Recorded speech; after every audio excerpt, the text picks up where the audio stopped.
Yeah, I was looking through. I downloaded the 14th Amendment. There's been a lot of Supreme Court cases. Civil Rights Act of 1964 was upheld. This approach in the heart of Atlanta Motel versus United States. Justice Joseph Bradley made a really interesting comment about it. He said, quote, individual invasion of individual rights is not the subject matter of the 14th Amendment. It has a deeper and broader scope. It nullifies and makes void all state legislation and state action of every kind which impairs the privileges and immunities of citizens of the United States, or which injures them in life, liberty, or property without due process of law, or which denies them equal protection of the laws. He goes on. The radical Republicans who advanced the 13th Amendment, which was free slavery, abolishing slavery, hoped to ensure broad civil and human rights for the newly freed people.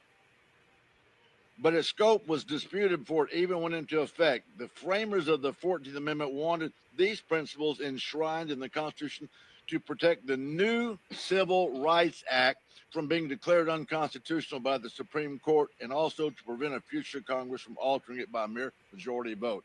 Who was the focus? The newly freed people. Not everybody trying to get here by hook, crook, or cranny.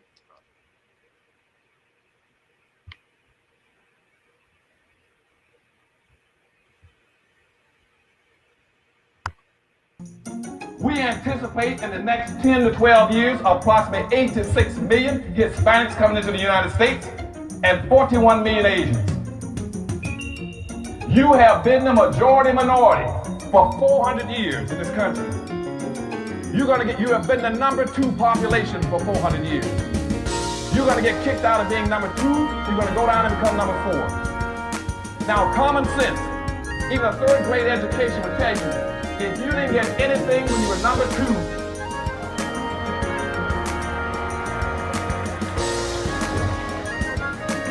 you all jumped ahead of me, but anyway, you can guess what you're going to get when you become number 4. President Biden, do you support reparations? Well, I mean, since I haven't spoken on this, got a chance. Number one, the reason we're the country we are is because of immigration. We've been able to cherry pick the best from every single continent. The people who come here have determination, resilience. They are ready to stand up and work like the devil. We have 24 out of every 100 children in our school today is Hispanic. The idea that we are going to walk away and not provide every opportunity for them is not only stupid and immoral, but it's bad for America. They are the future of America. It's the very same time that America refused to give the Negro any land. Through an act of Congress, our government was giving away millions of acres of land in the West and the Midwest. Which meant that it was willing to undergird its white peasants from Europe with an economic floor. But not only did they give the land, they built land-grant colleges with government money. Teach them how to farm. And this is what we are faced with. And this is the reality. Now, when we come to Washington, in this campaign, we are coming to get our check. We are owed $104 trillion on the very low end, plus $735 billion recurring.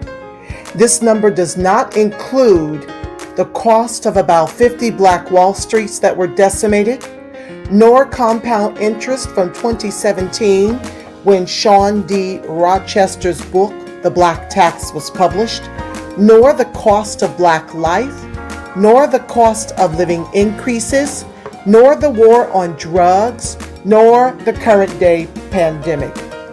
The number I'm working with is for slavery, Jim Crow, and accrued ongoing systemic racism, oppression, and disadvantage in the country our ancestors built with their lives. Good morning on the West Coast. Good morning in the mountain. Good morning in the central.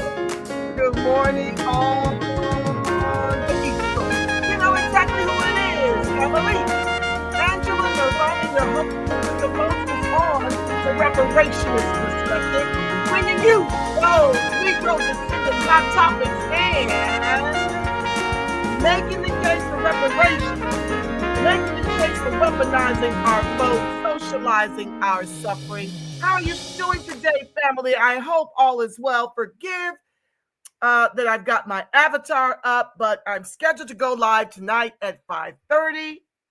And I've got so much to do and very little time to get it done in. This was like a 911 because according to the deadline on this survey, we've only got until we got 10 more days. We've got 10 more days to amass quite a few signatures, quite a few copy and paste on this initiative. Hi, Ivy Dreams. Welcome to the live, my love. And for those of you tuning in from Facebook X, welcome to the live. If you want to be a part of the chat exchange, you must come over to ScrewTube. Please be sure to like, share, subscribe, turn on your notifications. Shout out to Rasan and his family for sponsoring last week's broadcast. I'm demonetized and I'm shadow banned. So please feel compelled to bless the broadcast so that I can keep bringing you these call to actions and ways for us to fight ourselves up off of the bottom of this Titanic. And of course, exposing the demon rats. Absolutely. Hello, angels and Black American Negro descendants, 1526 and 1619 rising. Yes, Ivy Dreams. Thank you for that. Hi, A Better Day Life. Hello. Hi, Root Trackers. Yes, guys, this was important. And there was only about 400 of us in the X space that we just held on the way that we're going to cut off the hemorrhaging of all of our reparations that's been given away. Billions and trillions going north. Okay, what's up, St. Thomas 2009? Good afternoon. Well, good morning. Good afternoon on the East Coast.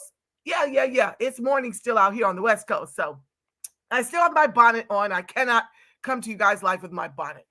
But I did feel compelled to add another broadcast because we need a ton of signatures. We need to make this messaging go viral. We had an amazing space with Unity for Our Community yesterday. Shout out to them for the extraordinary work they've been doing to show us how to get to the money. What X space are you in? I'm not in an X space now. I was in an X space yesterday, and I'm going to share the X space with you guys because, of course, when we're working, it's very difficult for people to tune in to what's happening over on the X files.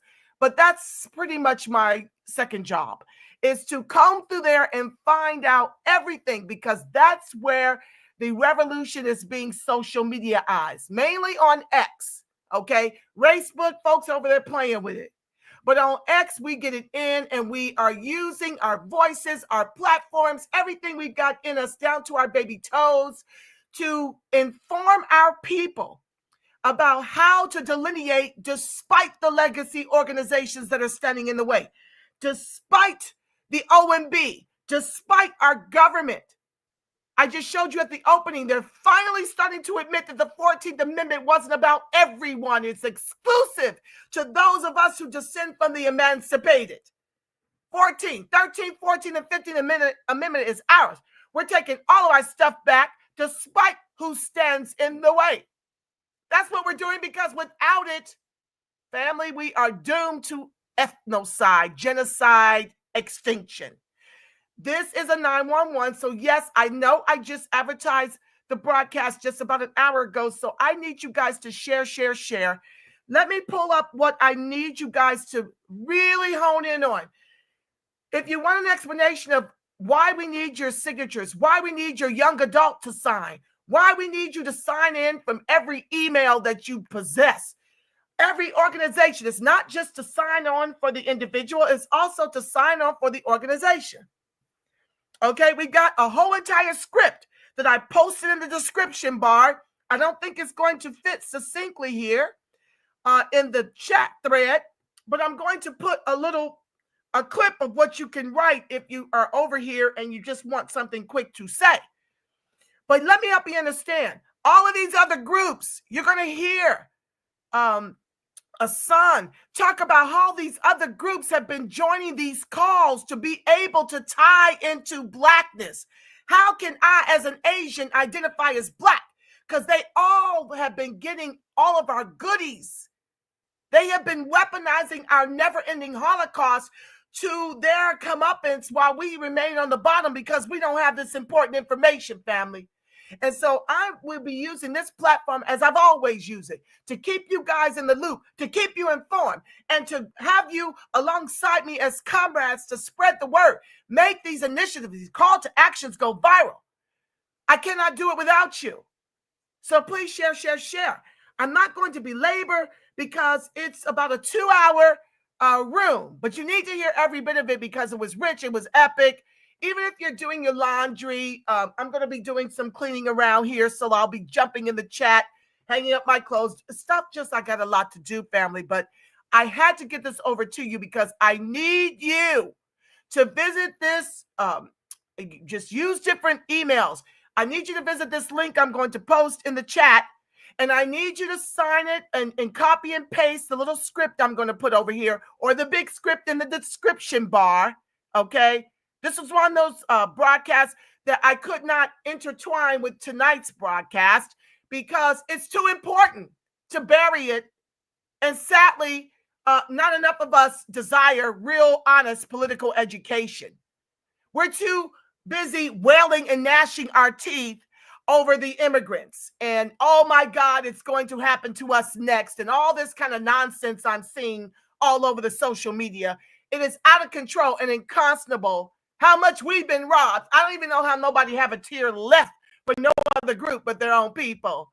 I don't even know how you got tears. But I digress. I know my comrades are here for the political awareness as my comrades to help me push this out. So without further ado, let me present what I came to share with you today.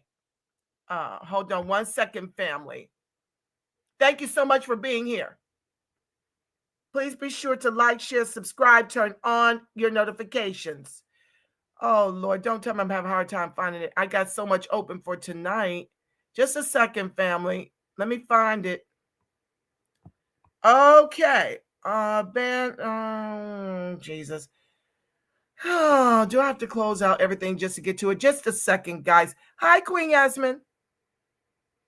Cost of immigration. What's it called? Hold on. Let me see the name of it.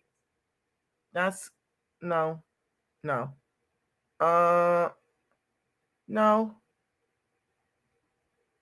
Sorry, family. I've got quite a few slides open and for tonight's broadcast. Okay, it's called Post with Replies by the Reparationist Perspective. Hold on, let me find it in the...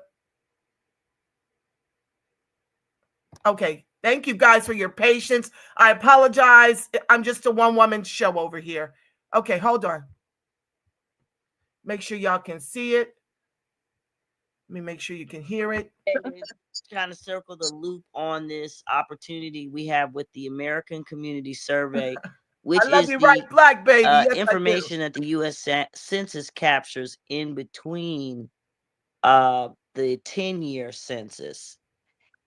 And so this is different from our endeavor with the Office of Management and Budget and their definitions of race and ethnicity, where we attempted to redefine, to delineate, and come up with, well, we did come up, and we have, and I believe the community has definitely signed on to one singular definition, and that is descendants of people who have paperwork going back to 1870 that encompasses all who were emancipated, meaning the emancipation in 1865, which included people who had been formerly enslaved as well as the people that were newly freed or newly emancipated. So that includes freed Blacks, freed Negroes, and chattel slaves. But if necessary, we can go in. But I wanted to say that into the recording. So everyone, there's agreement, consensus in the community that if you have paperwork tracing a parent back to the 1870 census, that you are a member of the descendant group. And why the D on that is important is because that includes people who may be of mixed ethnicity or biracial, or just don't have their paperwork and self identify. So let's also clarify or emphasize that the American Community Survey, the census, is now all about self identification. So that also is why the paperwork aspect, going back to 1870, is critical and definitive, because we were being identified, classified. The respondent did not have control over how the government proxy, meaning the enumerator, would classify them. And so over time and in the work that we were doing, we realized that the changings, the misclassifications on the one resulted in the loss of resources. But on the other hand, we understood that the racialization of us as Negroes and then Black, African American, Black, back and forth, and here we are, that actual racialization essentially put a target on our backs for economic exclusion, and legislation backward, warped, I don't know how to say that, but legislation that essentially misinterpreted the intent of the 14th amendment, specifically here. So what we're attempting to do is to one, delineate our group, because we have had such an influx of people from other countries here, that have been included in our group, people from the Caribbean, people from the continent of Africa, all included in our group. That has distorted our numbers in a sense, in terms of, maybe household income. For instance, they tend to live more to a house, given the appearance that they are doing better economically. I don't know. A lot of people say that that might not be the case. But the point is, it also hurts and makes it more difficult to enforce civil rights laws that were meant for the descendants of the emancipated. Um, so all of those terms also are, a bit antiquated. People don't necessarily want to be called Negro. Some do. But of course, Negro is a critical element of our claim, because that is how we were classified. And many of us ultimately have paperwork that shows that the government classified as such and then treated us in a very specific way, and then targeted us for uh, economic obstruction and deprivation. So here we are today. The result of this ongoing racialization has created disparities, and when we include a bunch of other people into those numbers, and plus the fact the fight for resources, the waters have become muddy, and now we have the delineation movement, and we understand the importance of delineating so that we can clearly articulate what our needs are, advocate for our group. So, what do? The OMB said, no, you cannot redefine Black/African American. We're going to lump everybody in. Well, now they can write in what they are underneath that. So now we have boxes for under Black/African American. You'll have uh Black, what do they have, African American, you can write in Jamaican, Ethiopian, Nigeria, Ghanaian, and then it starts with other. So what we are saying, unity for our community, the group that formed on the heels of the OMB uh initiative.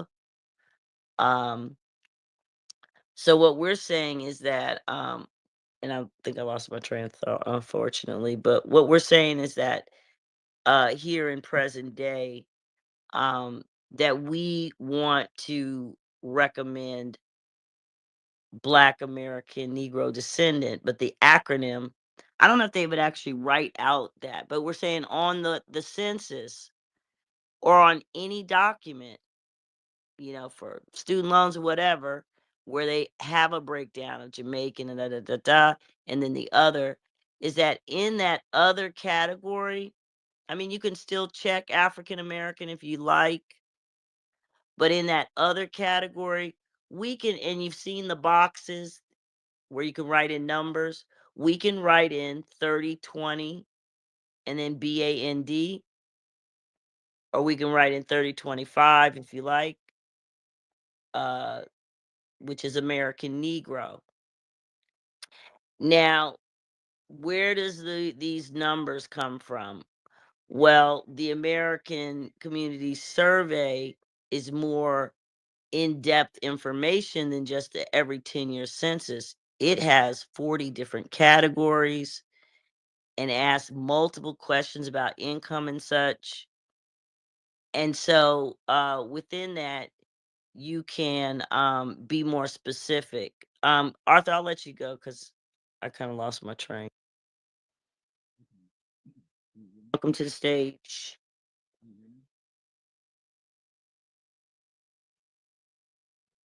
I can't hear you. Neither can I. Yeah, you might Oh, need can you hear me now? Yep. Okay, good. All right.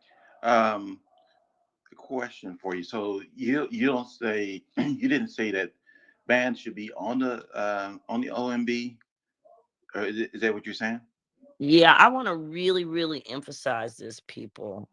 Please stay with me. The OMB is over. We are not going to redefine Black/African American unless, I don't know, the new OMB director, fucks with us and says, hey, you know what, unity for our community? You're right.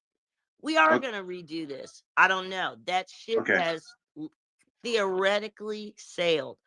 So Uh, that's so that's the SPD 15, the definition of race and ethnicity. And it says in the header, we do well, not use this information for allocation. Go on. well, in my response to the Otto's private meeting, I snuck band in there on that letter. All right, boo, don't tell me that yet. Say that. Okay, say that. I appreciate that, but say that. So I snuck the band at the very end. What did you say? Uh, Did you post it? yeah, it was in the letter that Ross Volt got. Oh my Um, goodness, look at so you being all collaborative and whatnot. if you look at the last page in the jumbotron, I went ahead and put band in there, the way it should be structured to make sure that American freedom is down at the bottom under the questionnaire. So he got all of that. Okay, I think that's really groovy. And shout out to you for that support. Really appreciate that, Arthur. So yeah, in the context of the 10-year census, very topical. But actually, when we were fighting for, and I get to you, reparations perspective, and welcome to the stage, son. Actually, when we found out about the OMB endeavor, which we found out true enough from NASD, they made an announcement, and so we all got involved. But actually, we were getting involved at the tail end. That was actually the cart before the horse, because as it turns out, and in reviewing MENA's success and our failures, or where we could have done better, theoretically, is that the ACS Codes, which is done every 1 year and then projected out 5, and I think it might be a 3-year also, that feeds into the 10-year census and how they categorize and how they calculate data.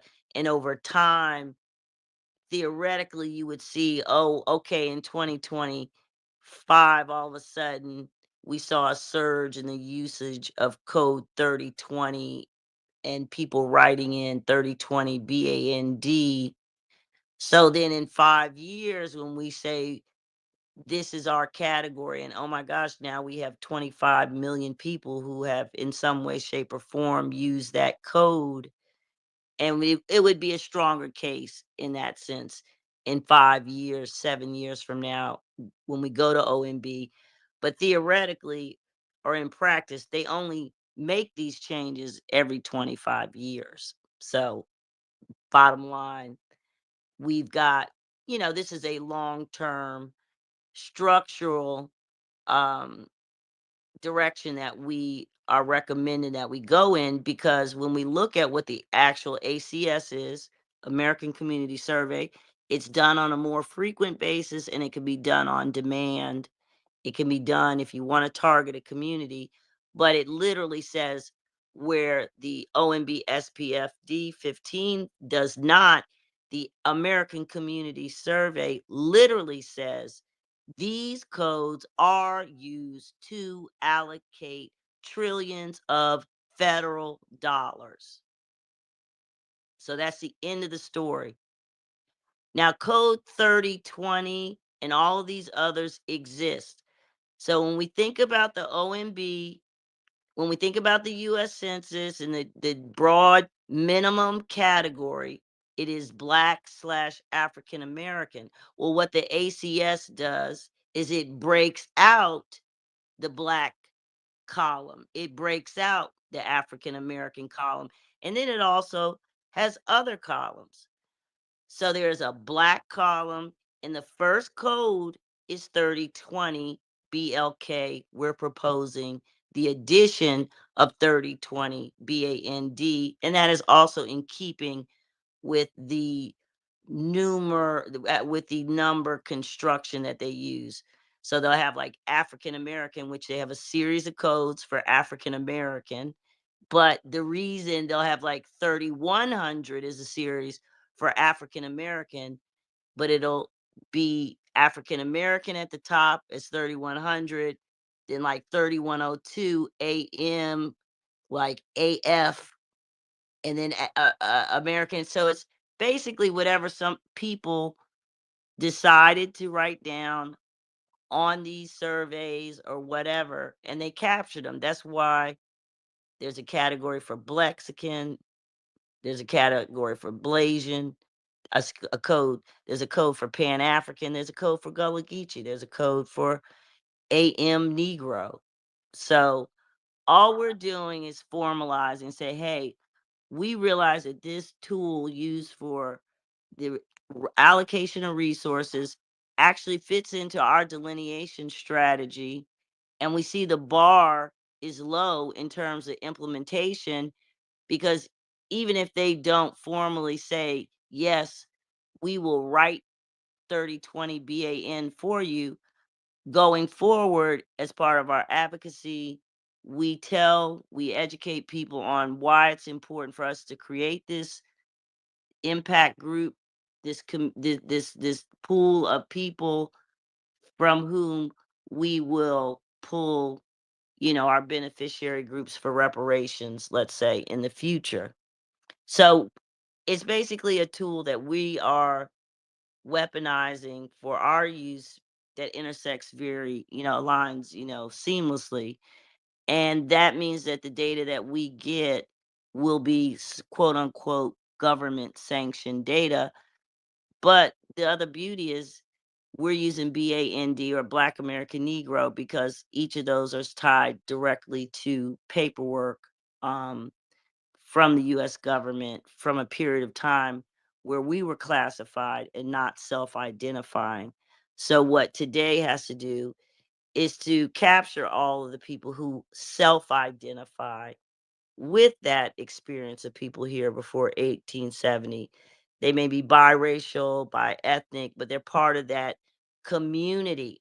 Now, are they eligible specifically for 40 acres? You do your paperwork. Oh, well, then you get to add the F at the end. Are you eligible for, X, Y, and Z? I don't want to go there. The point is, I'm going to ask the reparations perspective to come off of mute, and then I'm going to ask Asan to say hello. Hi there. Hi, General. Okay, so yes, I was wanting to ask about the 30/20 band and the 30/25 American Negro. When we had a son on my broadcast, she shared that we were to mark both. I just want clarity around that. Secondly, I want to find out, um, are we getting rid of African American? Or I think I heard you say if you choose to identify as African American, you can choose to.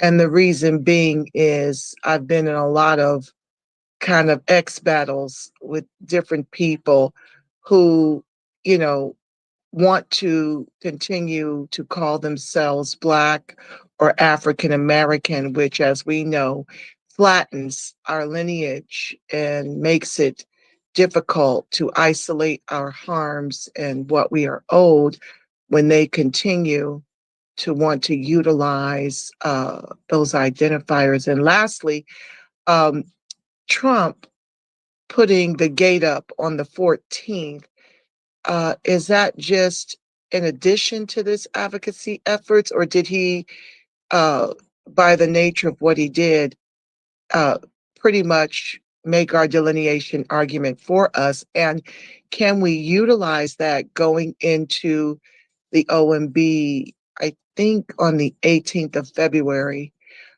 Okay, I hope that's not too much to unpack. I can repeat it if you need me to. No, that's good. I'll answer that, son, and then kick it to you. Just to be more precise, obviously, if I said people are going to select African American, but what we're talking about is basically a singular effort, a very intentional effort to capture this information. And when you're doing surveys like this, and this is a big change. This is would be part of your advocacy work. This is a long-term educational process, but we can begin building, gathering and enumerating the information using these codes. And so that's what we are proposing. So it's not so much of, are we going to put down African American? Are we not going to use? Are we going to use both? The point is how many people we get to check the band box and then to look at the results based on that and use that, in our work. Son?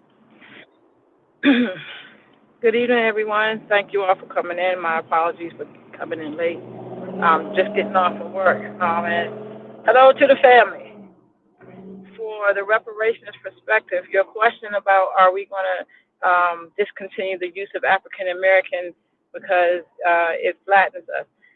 My response would be that we're not discontinuing the use of African American because African American is on some of our paperwork, whether we like it or not. That's not what the ACS code is about, though. But I can say for my son, who is a Gen Zer, on his birth certificate as his race, it says African American. Henceforth, why we're using the D for descendants, because some of those people will not know that they are a descendant of the Black American Negro. Right? These are descendants. Some of them, such like one of my granddaughter, she does not have anything on her birth certificate as far as race and ethnicity. Again, it's our job to make sure that we connect our future generations and our younger generations to the fact that they are being tied to paperwork. This is not an argument about us flattening ourselves as in Blackness goes. This is about us being able to trace ourselves to the 1870 census, and for all of us that belong in that group to recognize that you belong in that group. What your various statuses are relative to that group is another conversation.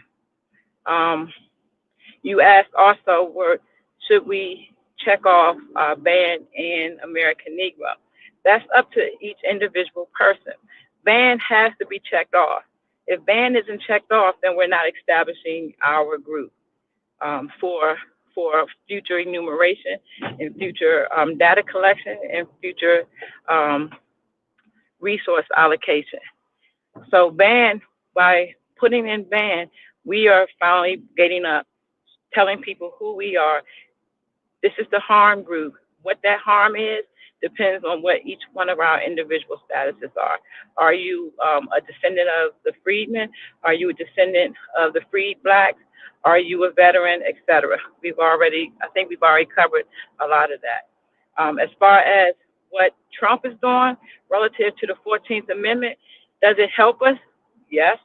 To the degree of him finally acknowledging and making the country and the nation recognize that we are a specific group, we are still here, and that we have specific legislative gains and protections, that our voices cannot be silenced, and you cannot flatten us and try to erase us by ethnociding us. And absolutely, he is benefiting us in that way, because they are rehashing who those slaves are, or those descendants of the slaves are. They are acknowledging our presence finally, in a way that will reinstate those specific protections that were intentionally set out for us, which are, i.e., our Reconstruction Amendments, the 13th, 14th, 15th Amendment, and then all of our civil rights gains when it comes to the 1866 CRA, and then the 1964 CRA, et cetera. And so in that way, yes, he's benefiting us. Does that mean that we should stop doing what we're doing? Absolutely not. We have to take that with a grain of salt, because until it's solidified by the higher court, the highest court in our nation, i.e. the Supreme Court, they can still bastardize what was our gains and our set-asides, such like birthright citizenship. They can still force these minority groups into our protections. And so we have to do our due diligence to make sure that that doesn't happen, and we do that by securing the Code 3020. The more we show up in large numbers, the more that we will be able to secure the things that we've been seeking. And then also, it allows us to set aside, as Dawn has already said, our specific group. So when we do get to the point of having federal reparations or even state level repair, they'll already have data that's been housed at the federal government level. This is a win-win situation. We cannot lose unless we just don't participate, because we don't need the Census Bureau to actually say, okay, we're going to give you the 3020 code. We dictate that. And that's what I think is the most important thing that everyone take away from this. We dictate what they're going to do, because they cannot deny us self-identification. So we're dictating to them. It would be nice if we get the actual box. That's what we're shooting for. But if they don't get it, it doesn't mean that we should stop. It means that each and every one of us should still move forward with putting 3020 on there, and then coloring it in. Also, when it comes to the African American, or rather the Black category, the 3020 Black category. Again, if you're familiar with the ACS survey, you will see that under that, right now, there is some degree of delineation, but it's not complete. What you'll see is that they'll have sub-Saharan African, but they have sub-Saharan African, and they have some of them in just the Black category and some of them in the sub-Saharan category. We want all of them to be moved out of Black and put all into the sub-Saharan. That's another demand. That's another request that we're making to them, and that stands true with the Caribbean category as well. They have some Caribbean nations listed under Black. They have others listed under Caribbean. We want them all out of Black. Go into the Caribbean category. That's where you belong. You don't belong in Black. We are defining what Black is in the United States, period, of America. We are defining it. And the way we define it is by ensuring that any and everywhere they try to squeeze these people into our ethnicity, our recognition, we need to make sure that we catch it and that we push them back out. So I hope that answers your question. If it's noisy, my apologies because I'm driving. But I will mute, and if there's any other questions, I'll be listening to chime in. Thank you for that, Hassan. I do want to know, I've got a lot of people interested in participating in the ACS survey, and I forwarded some of those emails. I still have some updates to that, but they're asking me, when can they expect to receive the survey? They're very excited to participate. Any dates on when we can project that we're going to get the survey out to the people? So when you say the survey comes from the Census Bureau, and as Dawn said, it's issued annually, and it contains data for up to 5 years. I don't have the issuance date of when the next ACS survey is coming out. We have to check on that. What we do know is, though, that there is a way of you requesting a survey, and we're working on laying that out so that we can get our group, the band group, to request the survey and begin surveying our community to provide that data to them. So as soon as we get that all put together, we will release that. Hopefully that answers your question. If not, just let me know. Yes, that does. I think I've never received an ACS survey. So thank you for your efforts in making sure that we are in a position and have the knowledge and wherewithal to request it. That's greatly appreciated. I've never received one. Thank you. I actually received one during the time. First, you're welcome. But I actually received one, just so everyone will know. During the OMB time, I received one. And in all honesty, I didn't know what it was because I had never paid it any attention until the OMB. And it was pretty detailed. It was almost, I think, like 8 to 10 pages long. So that was the first time that I received it. So I anticipate that we should be receiving them again in this upcoming year, the year 2025. It's because usually it is a 1 to 3 year, maximum 5 year turnaround where they are collecting this data and they use it. I can tell you here in my locality, in every one of the disparity studies that I've been looking at, because we're doing other work here, I've noticed now, because of course we have particular interest in it now, that they use the ACS survey results in everything. And what we're doing here that's made me even more aware of it is we are actually going for resource allocation. We are actually going for millions, not hundreds, millions of dollars of resources that are sitting on the table here. And we're using the ACS survey results as a basis for showing them through the disparity studies what or how they are in violation of what they are or are not doing as it pertains to this particular group. And so I would encourage folks to, if you haven't gotten the opportunity, go out there into your counties, pull your disparity studies, look at where they're sourcing the data from, and also make use of the data yourself. You can go to the Census Bureau, you can actually just Google it and ask for the ACS survey for your particular zip code, and it will come up. And you will see some of the data collection that they've been collecting on you, and then you compare that to your county or your state's disparity studies, and you will see how they've been using it to do resource allocation for everyone but you. And they openly say that there's clear systemic racism when it comes to this particular group. And so it's just important that we really start utilizing these tools as we become more aware that they're out here.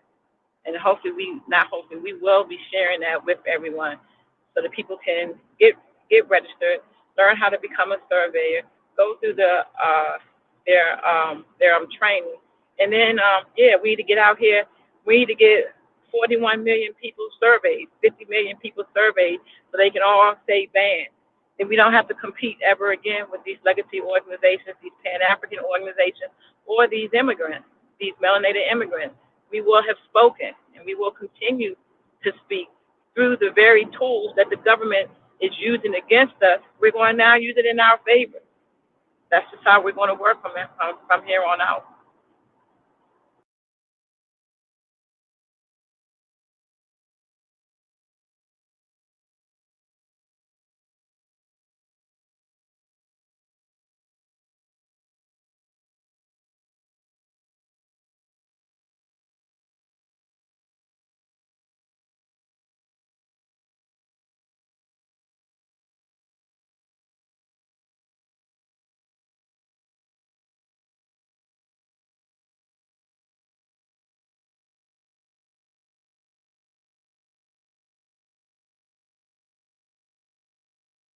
I've been muted all that time. My apologies, family. I was trying to mute my background noise. Okay, I wanted to take a pause to show you how easy it is to fill in the site that I've been sharing in the chat and that I shared in the description bar.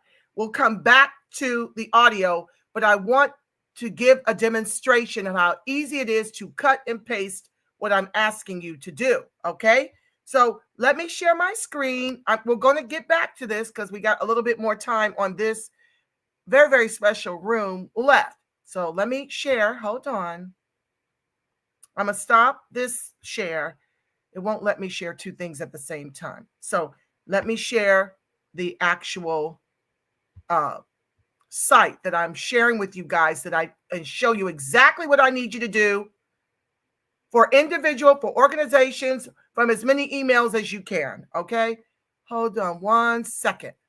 Let me find the link. Oh.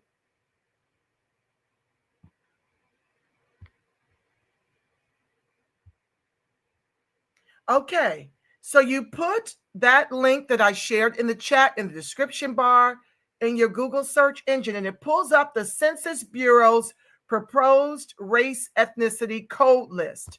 This is where we want the 30/20 and the 30/20 band.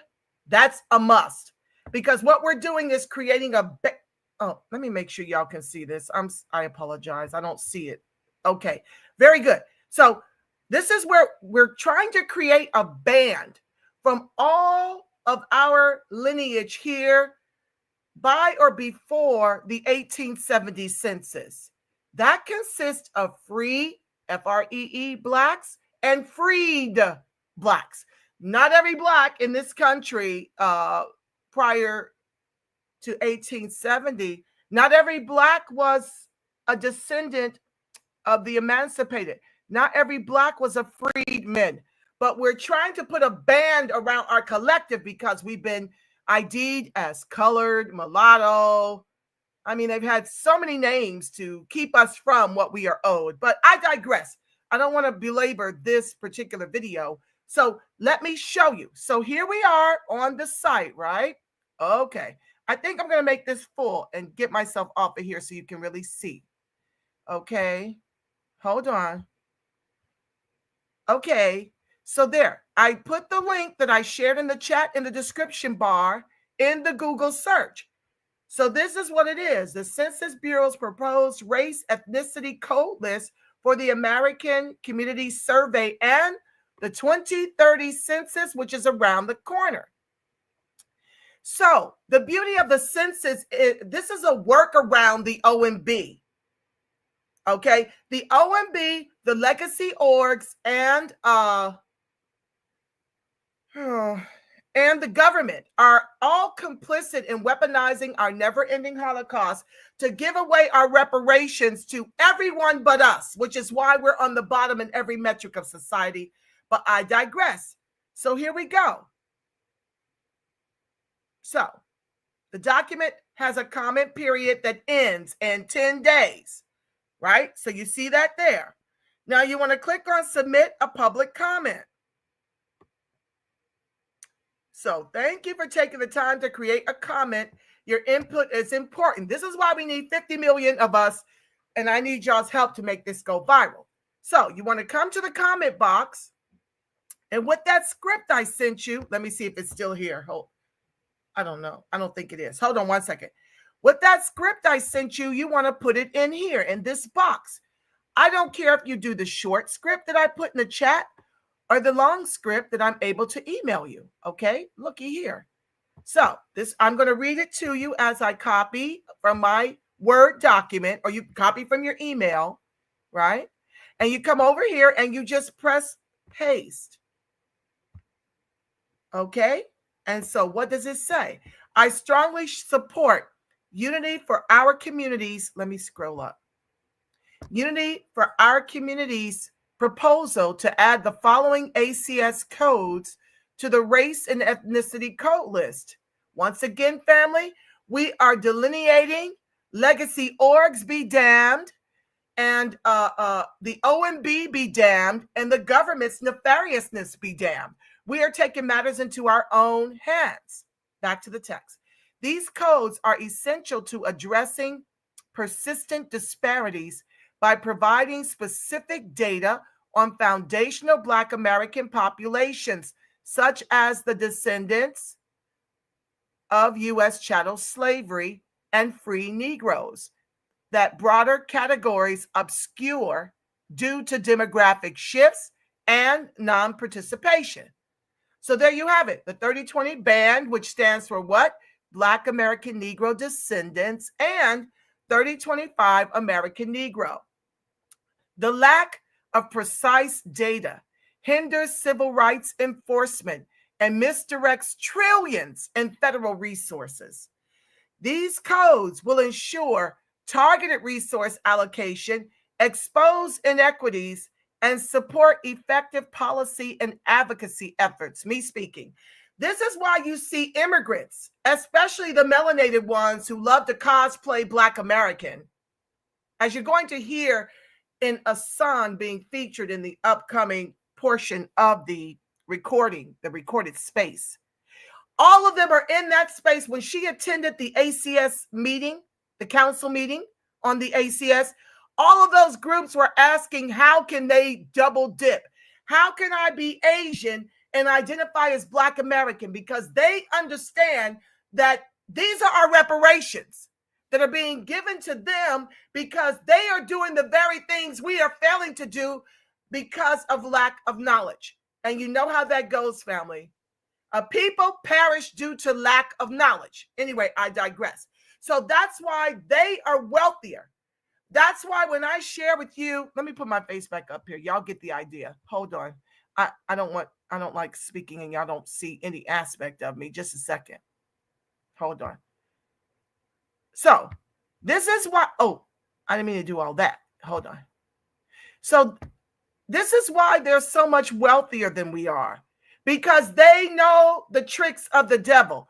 We just got into this fight around 2016 after getting nothing from Barack Obama, right? And with the help of Trump, we're now able to weaponize the delineation against the very immigrants who have come over here and tethered to everything that was intended to make us whole. This is our way, our workaround, okay? So let me get back to the text and finish this part out. Hold on. So the Census Bureau has a responsibility to provide accurate and actionable data for the government and the public. By adopting these codes, you will fulfill this mission and help ensure equity and justice for historically marginalized population.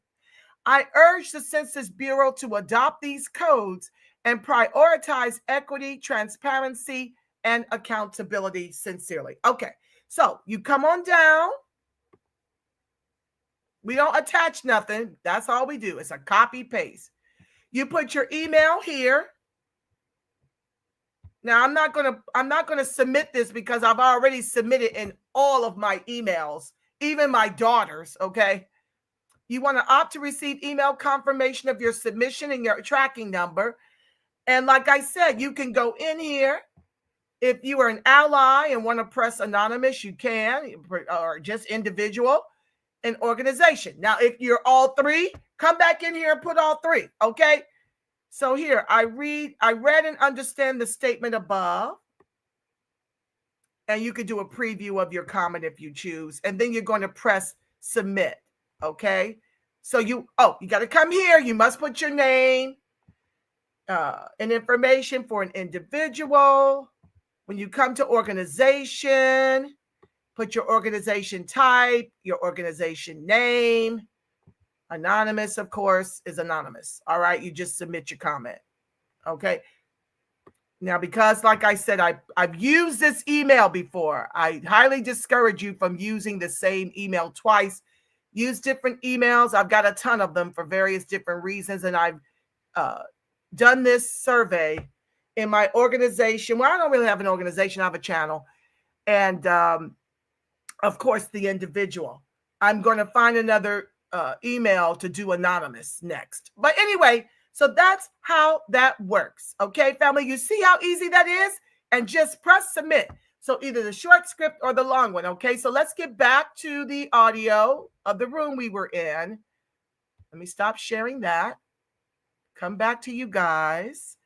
And we're going to share the rest of the space. Hold on one second, guys. Oh, I have to move slow. I don't want to lose y'all. Okay. Share. Okay. Let me come back. Make sure you can see and hear. Okay. Let's go back and I can press play where we left off at the 40-minute 53 mark. Here we go.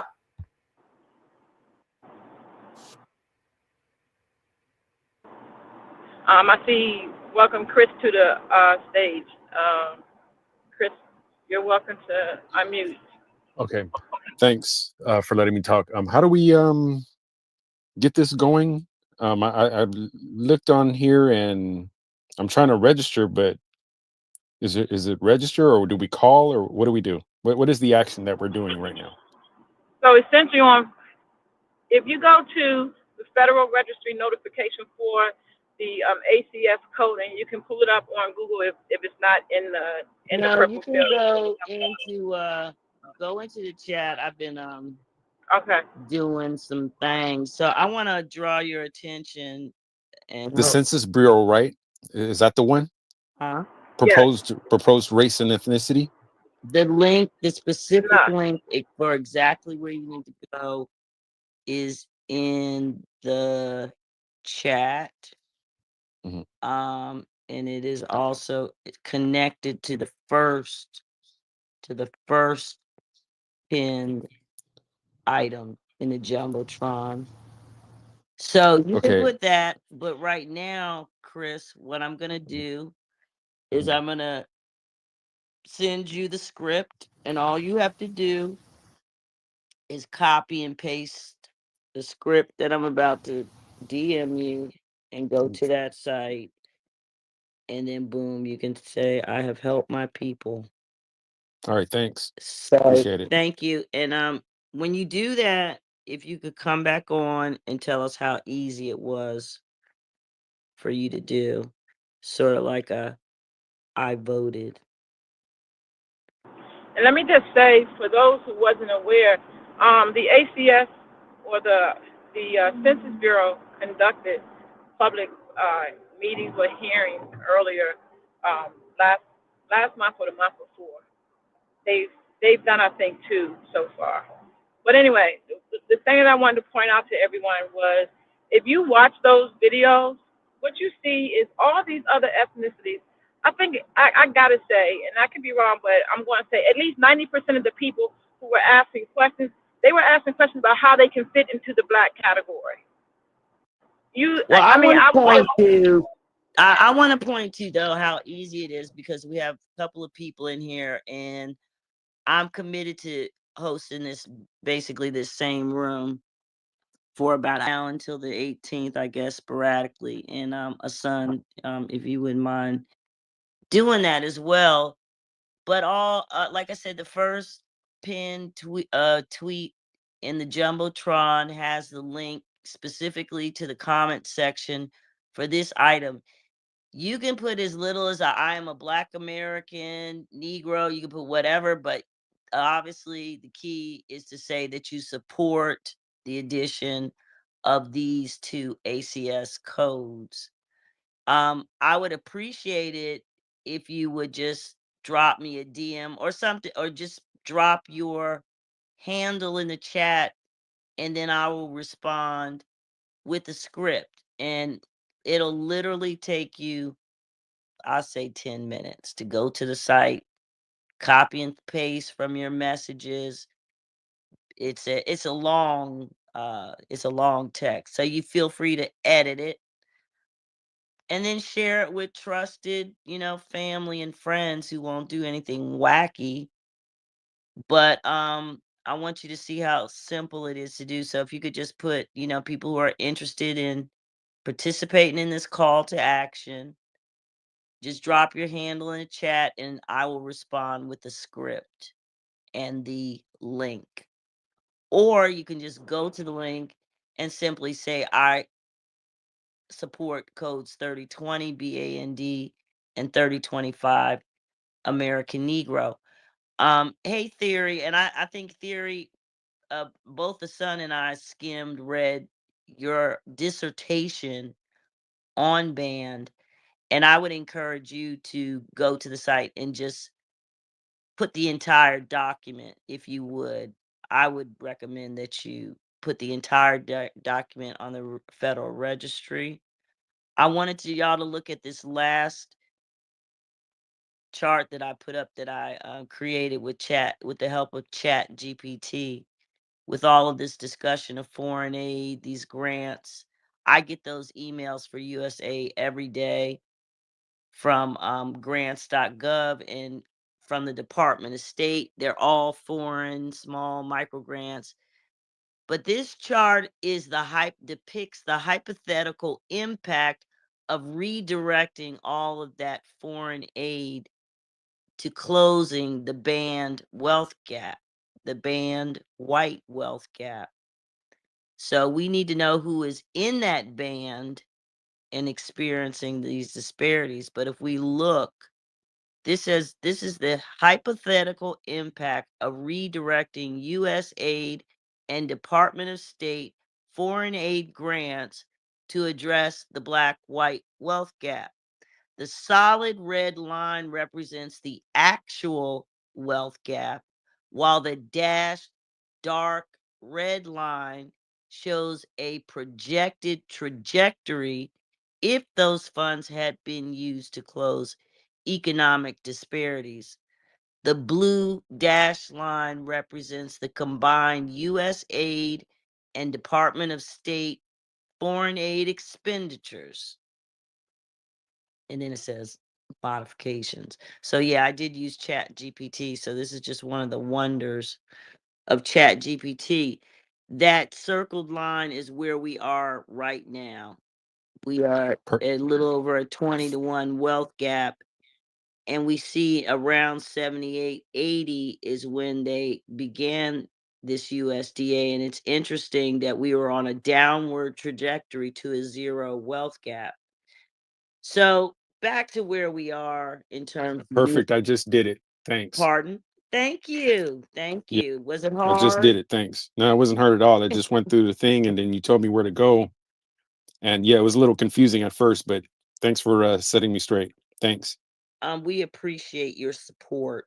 We appreciate your support. Again, please just drop your handle in the chat. I'll respond with the script. And you go right to the comment section, copy and paste, bada bing, bada boom. And like I said, Theory wrote like a 5-page dissertation, bless his heart. But I think Don, let me say something. Uh-huh. Let me just say something. I want to make sure that people understand this. During the OMB, we were the ones that amplified that. We mean our community.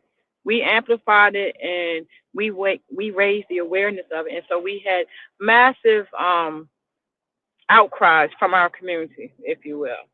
If you go to the FRN and you look at the total amount of submissions, it's 100. Last I checked, it was like 120 something submissions on there.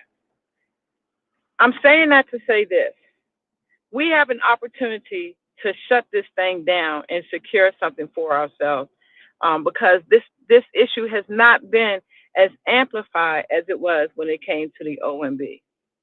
All right, so I want us to know when we're sitting on the X spaces and all of our other spaces, and we're going back and forth with people, the amount of time that we expend with arguing with people.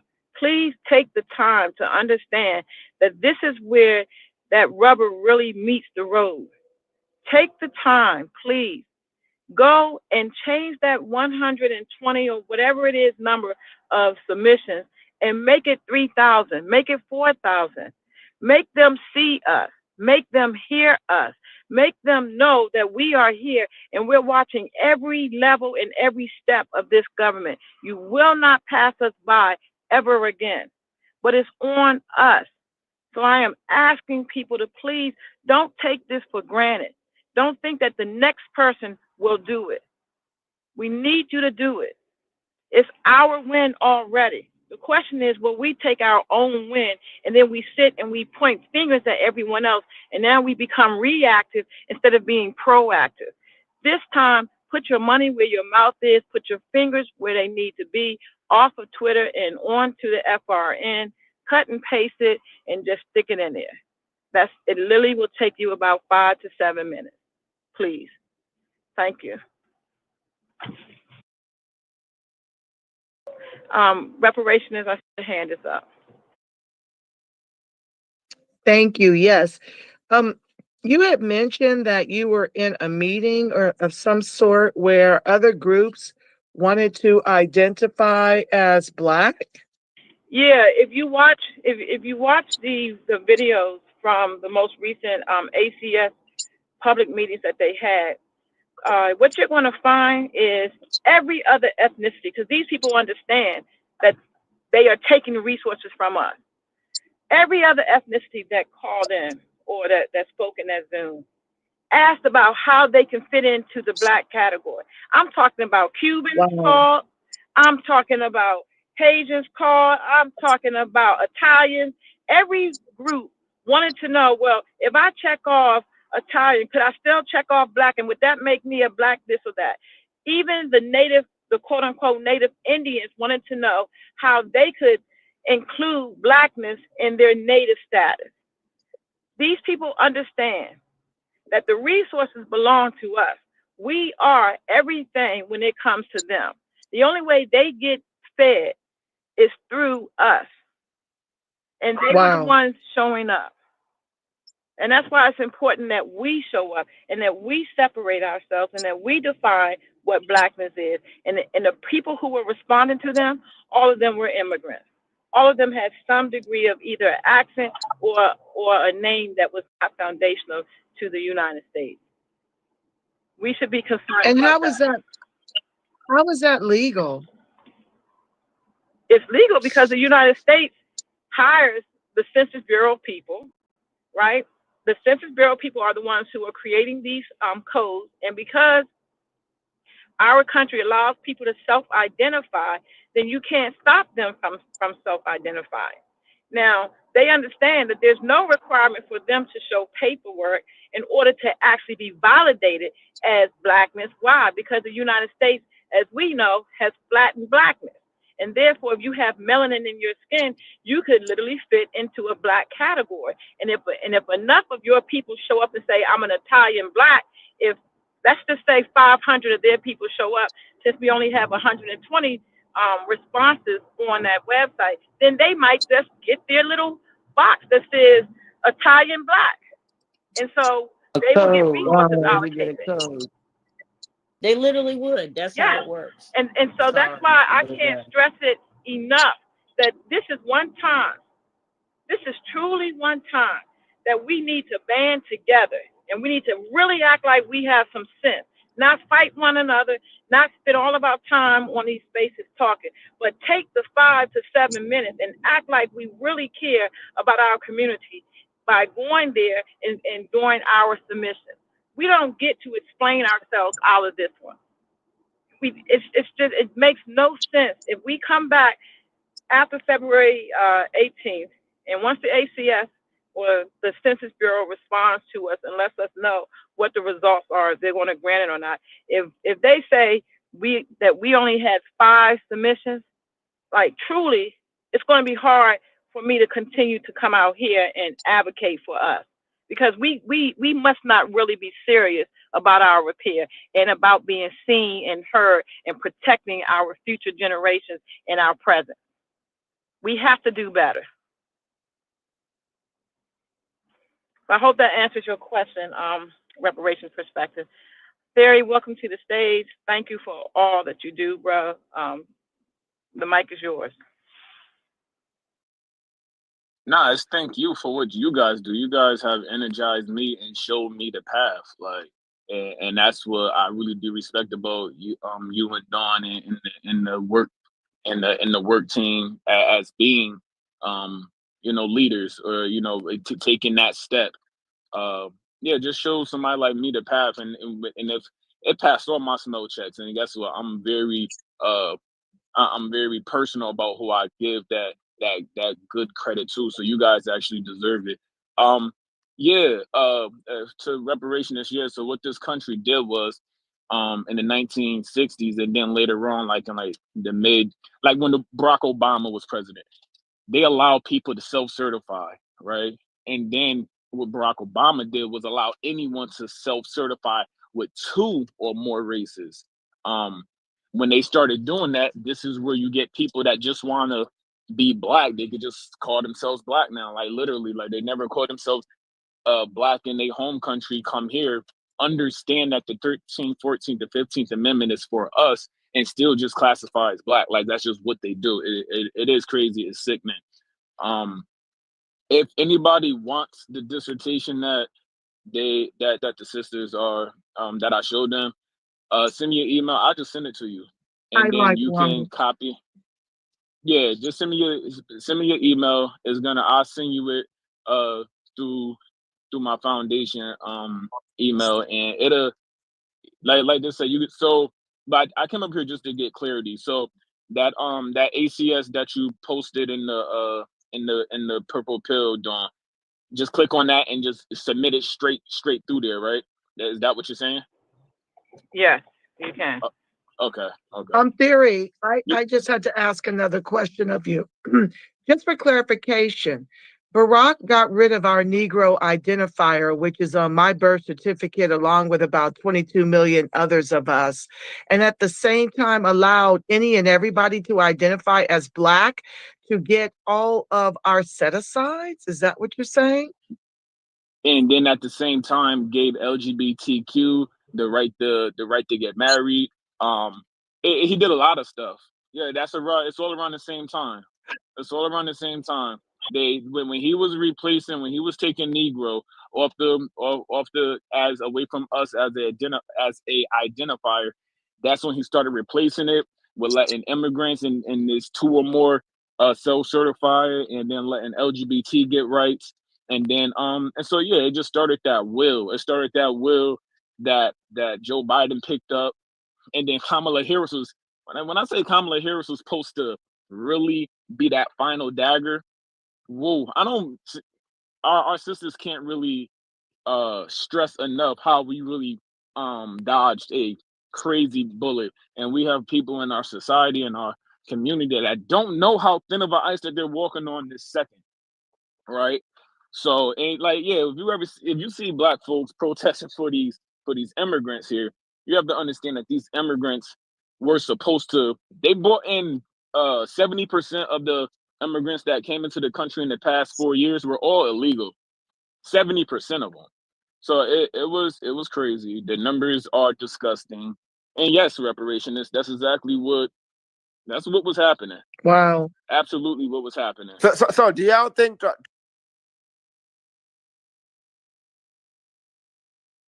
Do y'all think Trump is going to pay reparations? So right now we're not having a. Who is everybody muted? Because it says everyone is muted. Dawn, did you mute everyone? I don't know what's happened. Can you guys hear me? Yes. Okay. So a point of clarity: Barack Obama did remove Negro, but he didn't move it from the full lexicon of the United States. They removed it from a specific bill. And I think New Negro Republic talent has expounded on that a lot, but they are trying to redefine it as well. All right. But Theory is absolutely right in saying that everything was a plan to dismantle us and to redirect the funding from us for and to other people. When it comes to the flatness of blackness, you can go back to 1970 when the OMB was established, and you will see how they rolled us into a racial component at that point. And so this is Let me jump in here because I think even for me, we're probably getting too deep in the weeds. I want to just pull it back and say that essentially we are in a situation where we post emancipation, a caste system was created, we were racialized, we had certain rights as freedmen, but it appears that as other people came to this country, they were included in our group, but the civil rights really was more of an expansion to include other groups of people, and then that made it possible for us to be discriminated against within this construct. And so what we're really trying to do is to counteract that. I mean, it's not like, the DEI, the affirmative action, all of those things being peeled back is kind of what we were trying to achieve through delineation. So what's going on in those two areas helps us in our cause, because now these people can no longer be included because they're gay or because they're a woman. But Don, is Trump gonna pay reparations? Could you please not worry about Yeah, something you're not even mind your eligible for? damn business. But why is this dude even in I'm here? That's not asking a even our question, path. bro. That's not our Because my path. wife Mind is a your black fucking American. business. Hold on. I'm Theory first. My apologies for muting. The person who's asking the question, if you're not a part of the band, we're not going to have this conversation with He's you. been removed from the room. All right. So Thank next. you. Thank you.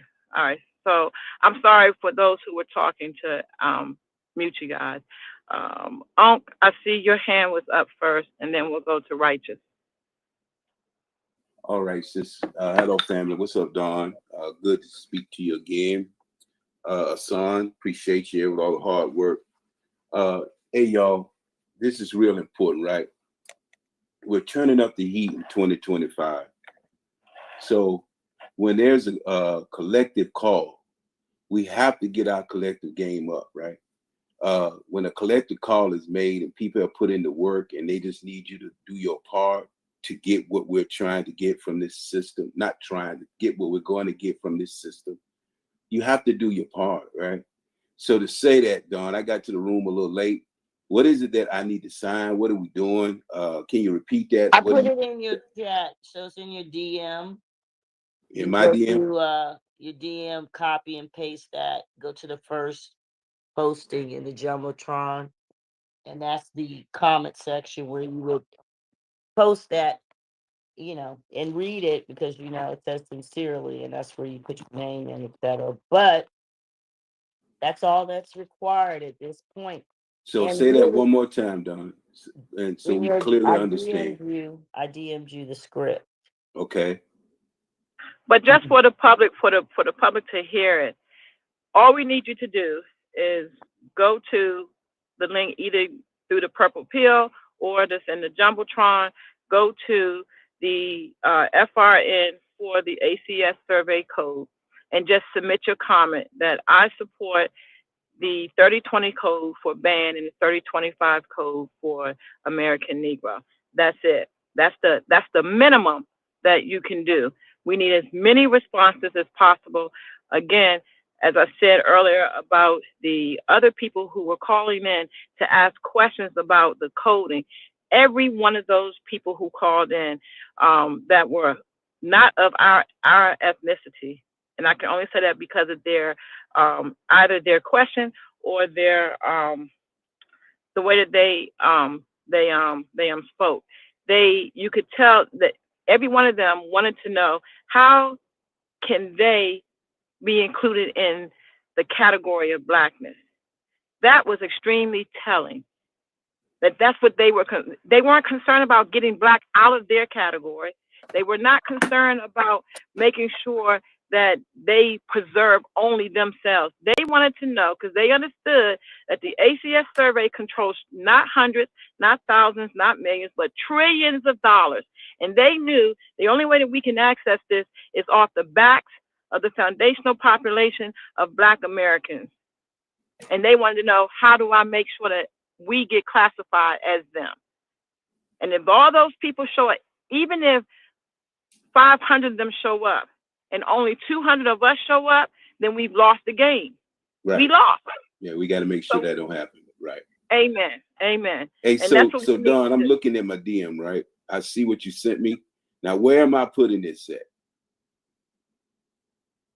I'm copying it. I'm copying it and putting it where? First pinned item in the Jumbotron. Okay, go to the first item in the Jumbotron. Federal Registry link directly to the comment section, where you need to copy and paste that statement and sign. It's not the first thing in the Jumbotron. What do you, I see the There's chart the you made. It's the last. It's the last thing. Yeah, it's the last thing in the Jumbotron. It's gonna bring you.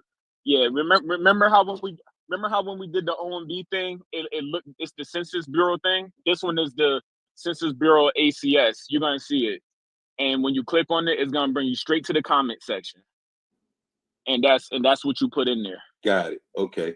So everybody, hopefully you followed that, and so you'll know we really have to show up, man. 2025, if we're gonna have a good report in 2028, great report on whether or not we did what we were supposed to do, then we have to put in the numbers. Numbers fucking matter in this case.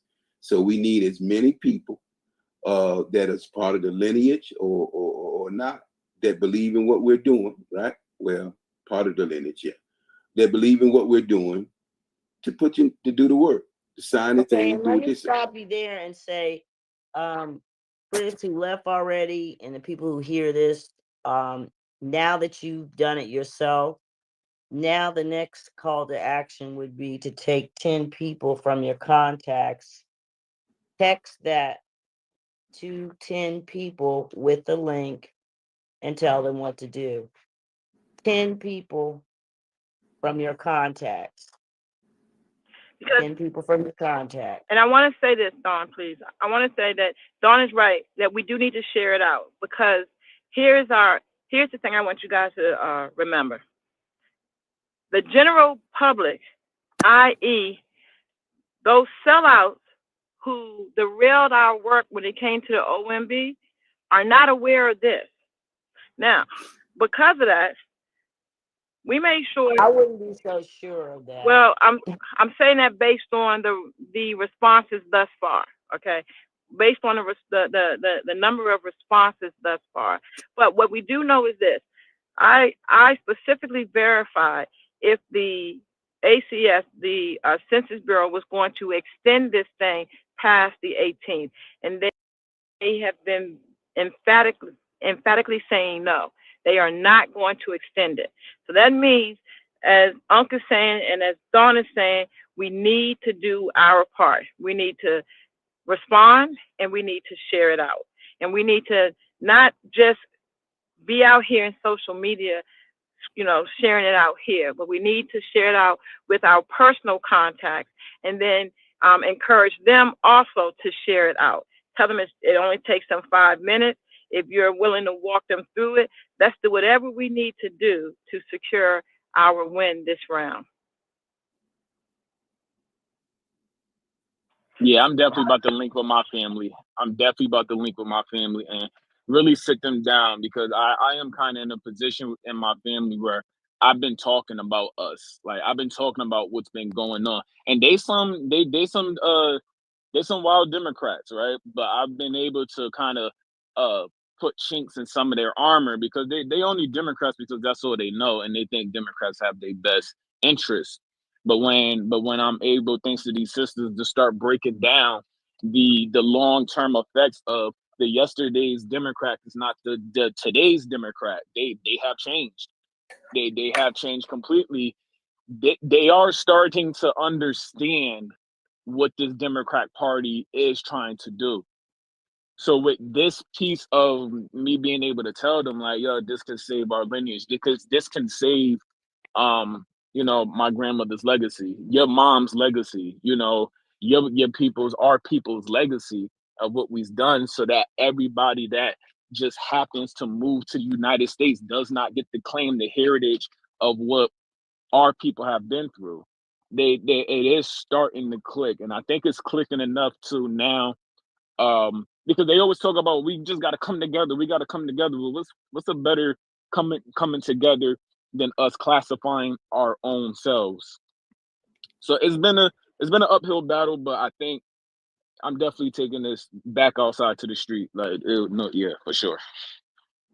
I mean, this is one of the most important things that we can do. We can talk about us delineating all day long, and we can go through the legislative process of trying to get that done at our local levels and at our federal level. But this is the easiest piece of the pie when it comes to delineation. Us recognizing that we have a right to identify the way we see fit to identify, and then us taking the necessary steps to secure it without having to wait on a vote, without having to write this long legislation and going through all that we have gone through. This is the opportunity. They cannot deny us. If they deny us, then we truly have legal standing, because it's solely based on self-identification. So if never before, as Dawn was saying, we may have put the cart before the horse when it came to the OMB process, because had we been aware of this process, we would have been able to secure the OMB process, because we would have had a number, at least I'm hoping for at least 1 million of us to show up on the ACS survey as banned, and then the OMB could not have rejected our request based on these legacy organizations. The legacy organizations have their ear because they have the history, but the legacy organizations were not told that they had to provide proof of who they said supported them, right? Because if they had to really produce the number, they would not have been able to do that. So now that we know that they can lean on their history, what we have to do is lean on the real numbers, and that comes from us.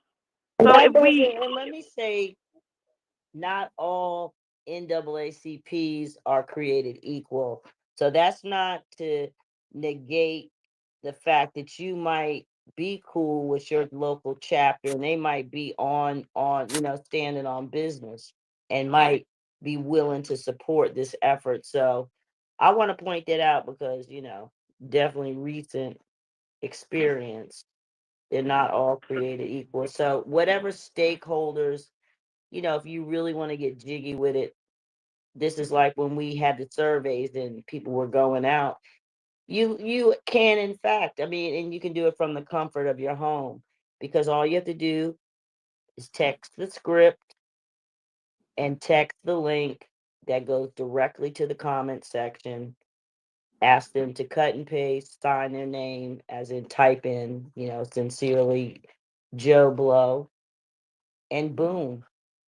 And those graphics, the graphics there, especially that one with the chart that shows, if we had ourselves enumerated and delineated properly, we would be able to advocate right this minute and say, oh my gosh, USDA has been getting all this money. Well, we want that immediately redirected to band, the 320 band, but we're not in position to do that because we don't have the data. So that's what the future looks like.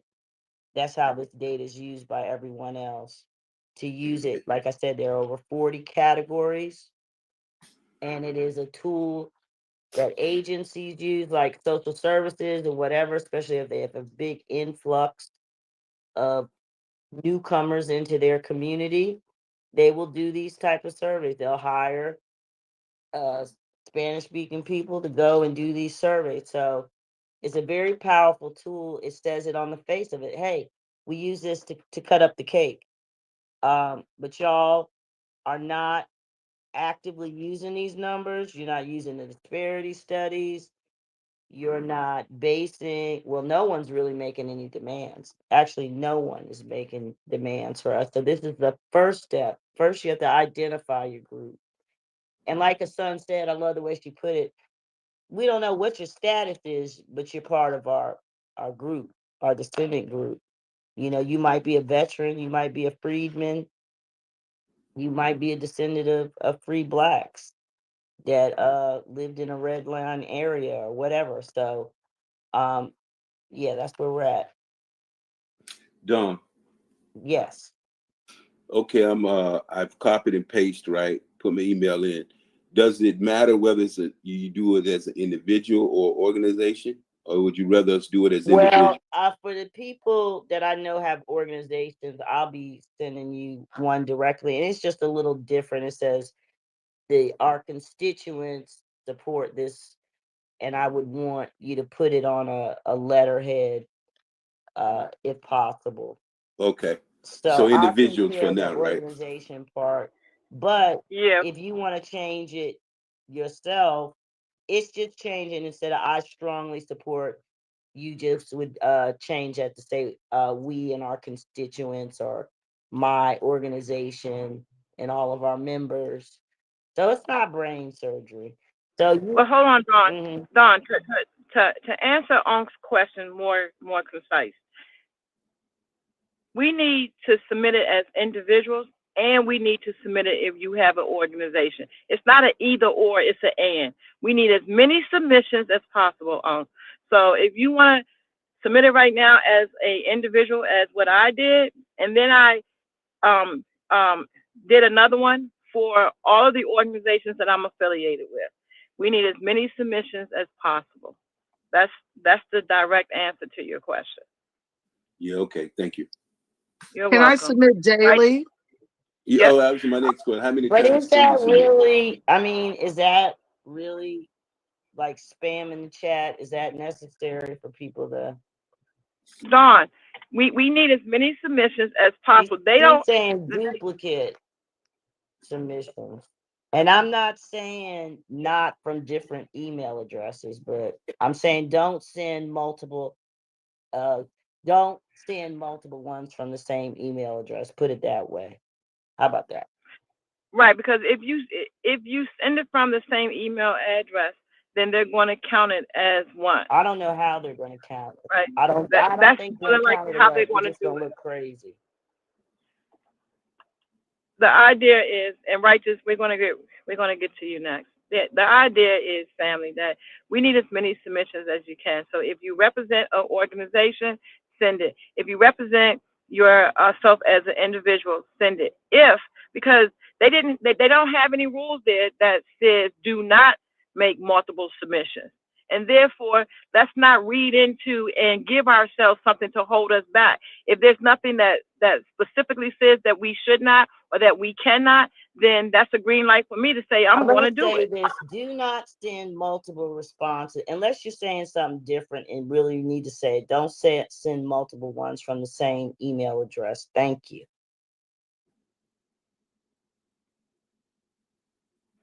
All right, let's go to Righteous. Peace and reparations, family. Should have happened 2 fucking seconds ago. I'm loving this space. Enter space to action. Your attendance is required. ACS Code 3020 banned. Shout out to the host and the co-host and everybody that's really taking our situation to heart. I'm a visual learner, so I just did a screenshot of how, once you click this is what you're going to see. Then you're going to do this, and so on and so forth. But I just really wanted to say this because sometimes during the space, it'll say that the host is having connectivity issues. Family, when they cut us off or the room abruptly ends or whatever, it'll say how was the space. And if you say yes or no, or if you just arbitrarily just hit yes, it was okay or whatever, they're never going to get a pulse on this. I'm tired of the disrespectful double mutes. So if we end abruptly or whatever, at the end, it'll ask you, hit, you had issues, host connectivity, you couldn't hear speakers. We need to start to get on these charts as a what they call it, a little blip, because us just being interrupted like this, it's disrespectful, and we're making this man a lot of money. So he could at least extend the courtesy of having our spaces go the way that it should go, like everybody else. So at the end, if you're ever in a space, this one or whatever, it'll ask you, did you have issues? We need to start saying, yes, we're having issues. But that's all that I wanted to say. And then again, the screenshot recording, it just shows you how to do it. I stopped at because I didn't want, my personal venom to come across. No, I'm just kidding. A little bit. Right. Listen, I thought you could one way around that was to say you like the space. So yeah, I guess you could say No, you at had the end problems. it'll abruptly say I'll screenshot it, whatever. But No, I'm just saying that as in terms of, I guess, I don't know what the term is, stabilizing our spaces.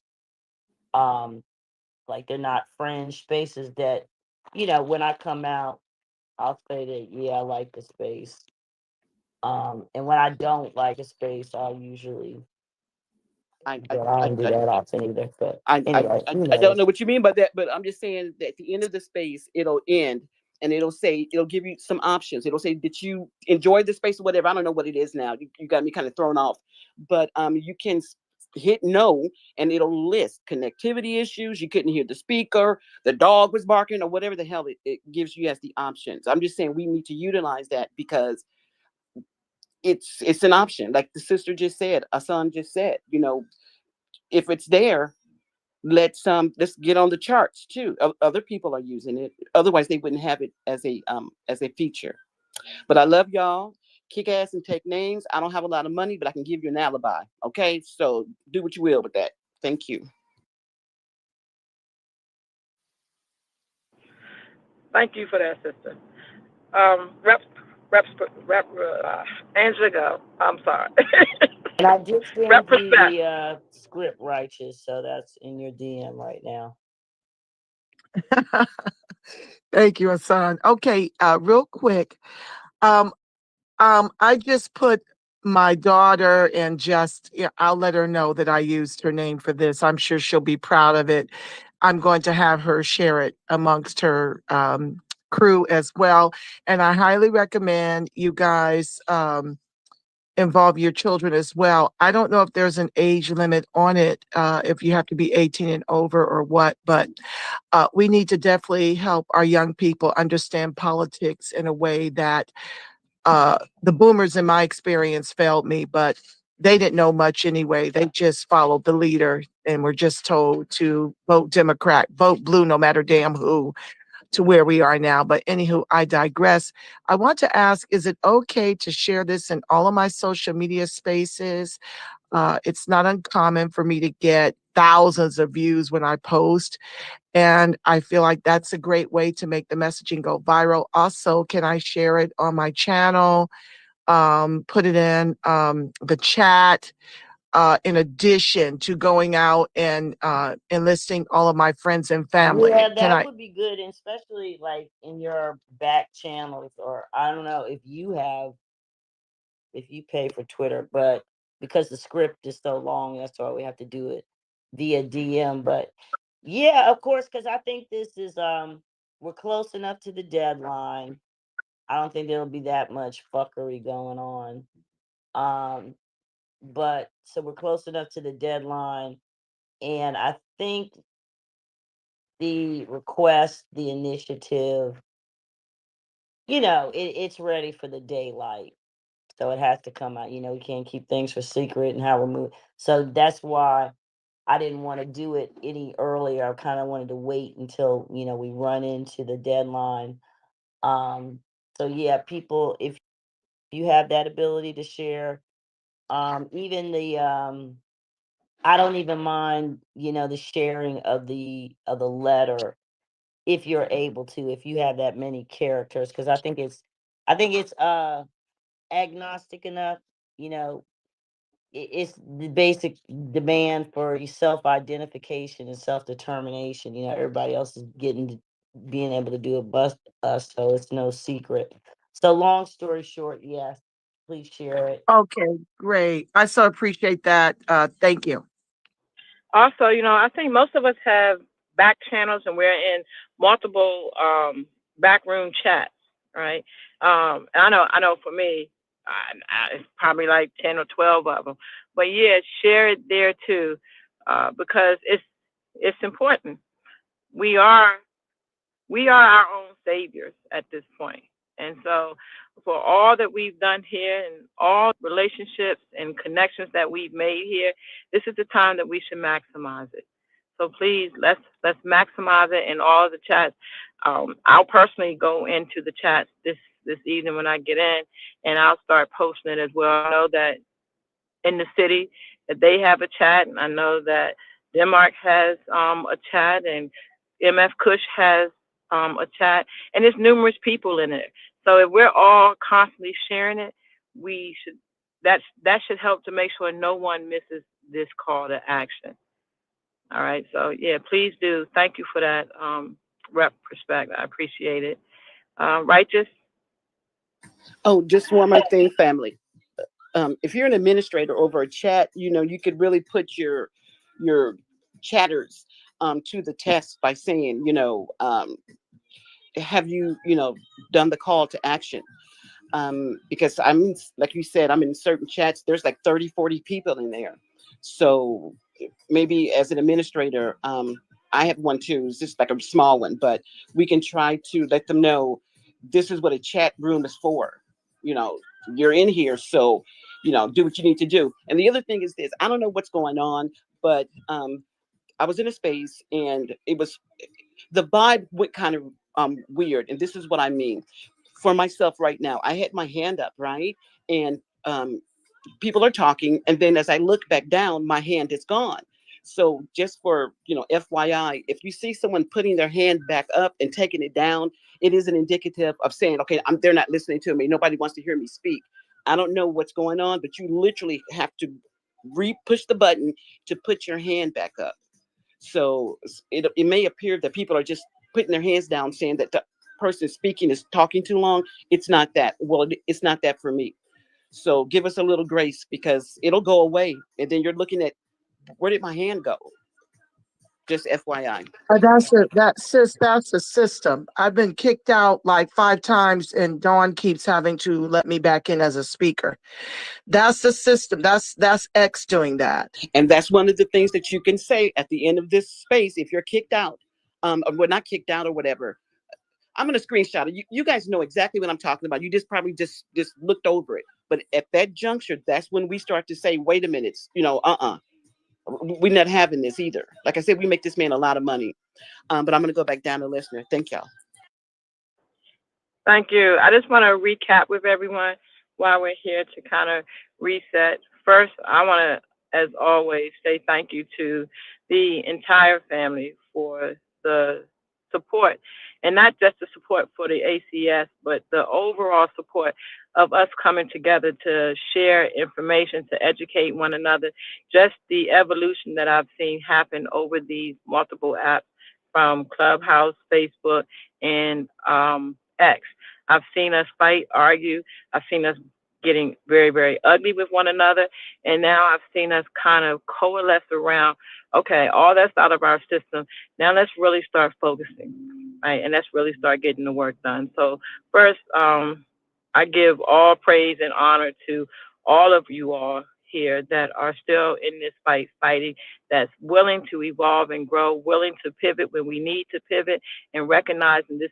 We have one mission and one mission only, and that's to get the reparative justice due to our people. What that looks like may have very many different views, but ultimately we are all on that road to get the that reparative justice that we're seeking for our community. This is one of the easiest things that we can do. We've already won, because they already have a sub-Saharan category, and they already have a Caribbean category. So we've already won because we can self-identify. Now we have to maintain our win by us making sure that we get our code added. And if we don't get our code added, we still maintain our win because we will self-identify the way we have chosen to. Right. So Let me emphasize how we will do that anyway, because as I said, this is a on-demand data collection tool as well. So as Asun was alluding to, the training, that's something that we'll, after the 18th, we will work out, because there's scenarios where we can have, like we have our town halls, and basically have a training session and have one of the ACS reps come in and do the technical assistance, which is what it would be called. And so, yeah, once we decide, it is what it is. And so I just want everyone to know, when Asun says it's already win, it literally is. So it's just that it's going to require us to be very proactive over the next 2 to 3 years. But if you look at that chart and see where we are in terms of the lineage wealth gap, and you think about the misdirection of all of these assets, of all of these resources, and if we were able to come together, in full knowledge of how the government works, we could really do some damage. Hey, Don. I'm sorry, go ahead. I'm sorry. Hey, I just want to say, in the purple pill, I just did it. Took 5 minutes. So I want to see the thumbs up of the people who just did it. And y'all not bullshitting about this thing we trying to do. Everybody on this stage is about 40 people.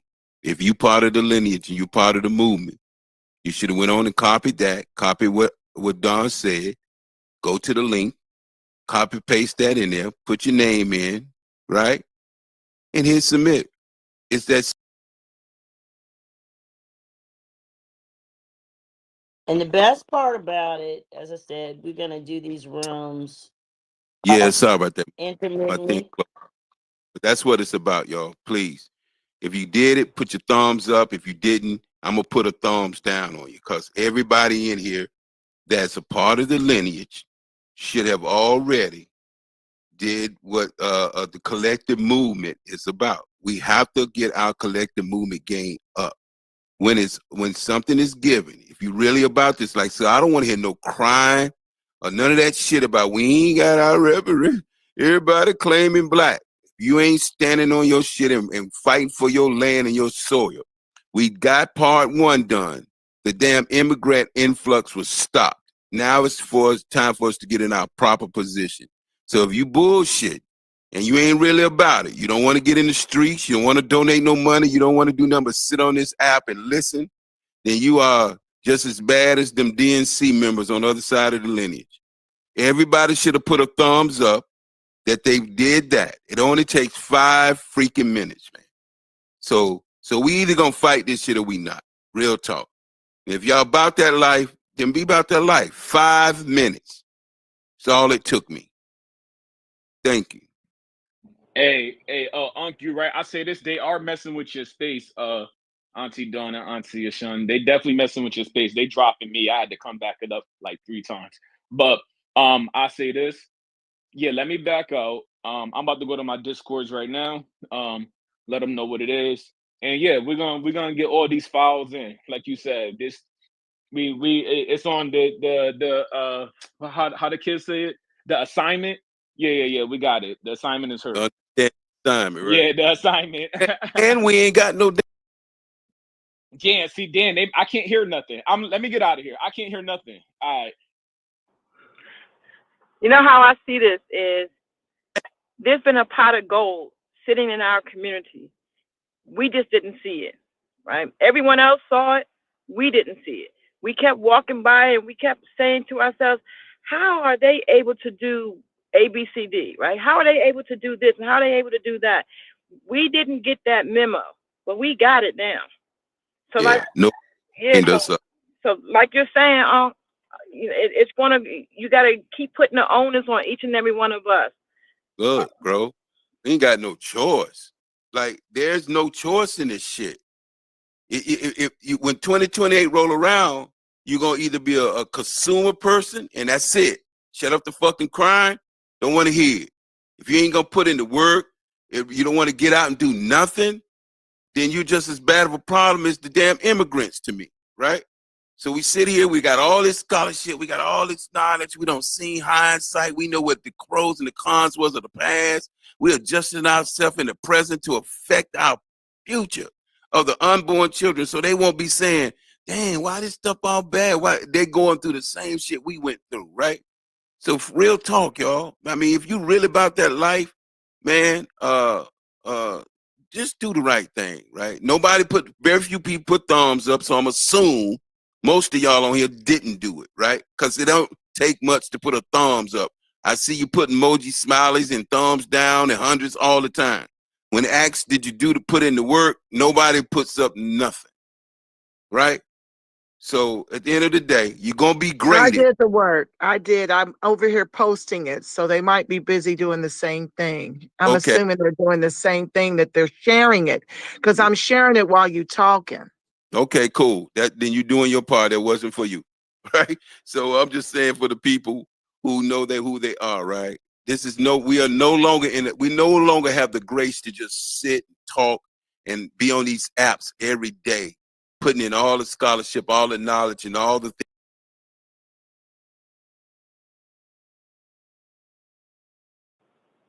Did we lose you, Uncle? Did Or we is cut that out? me?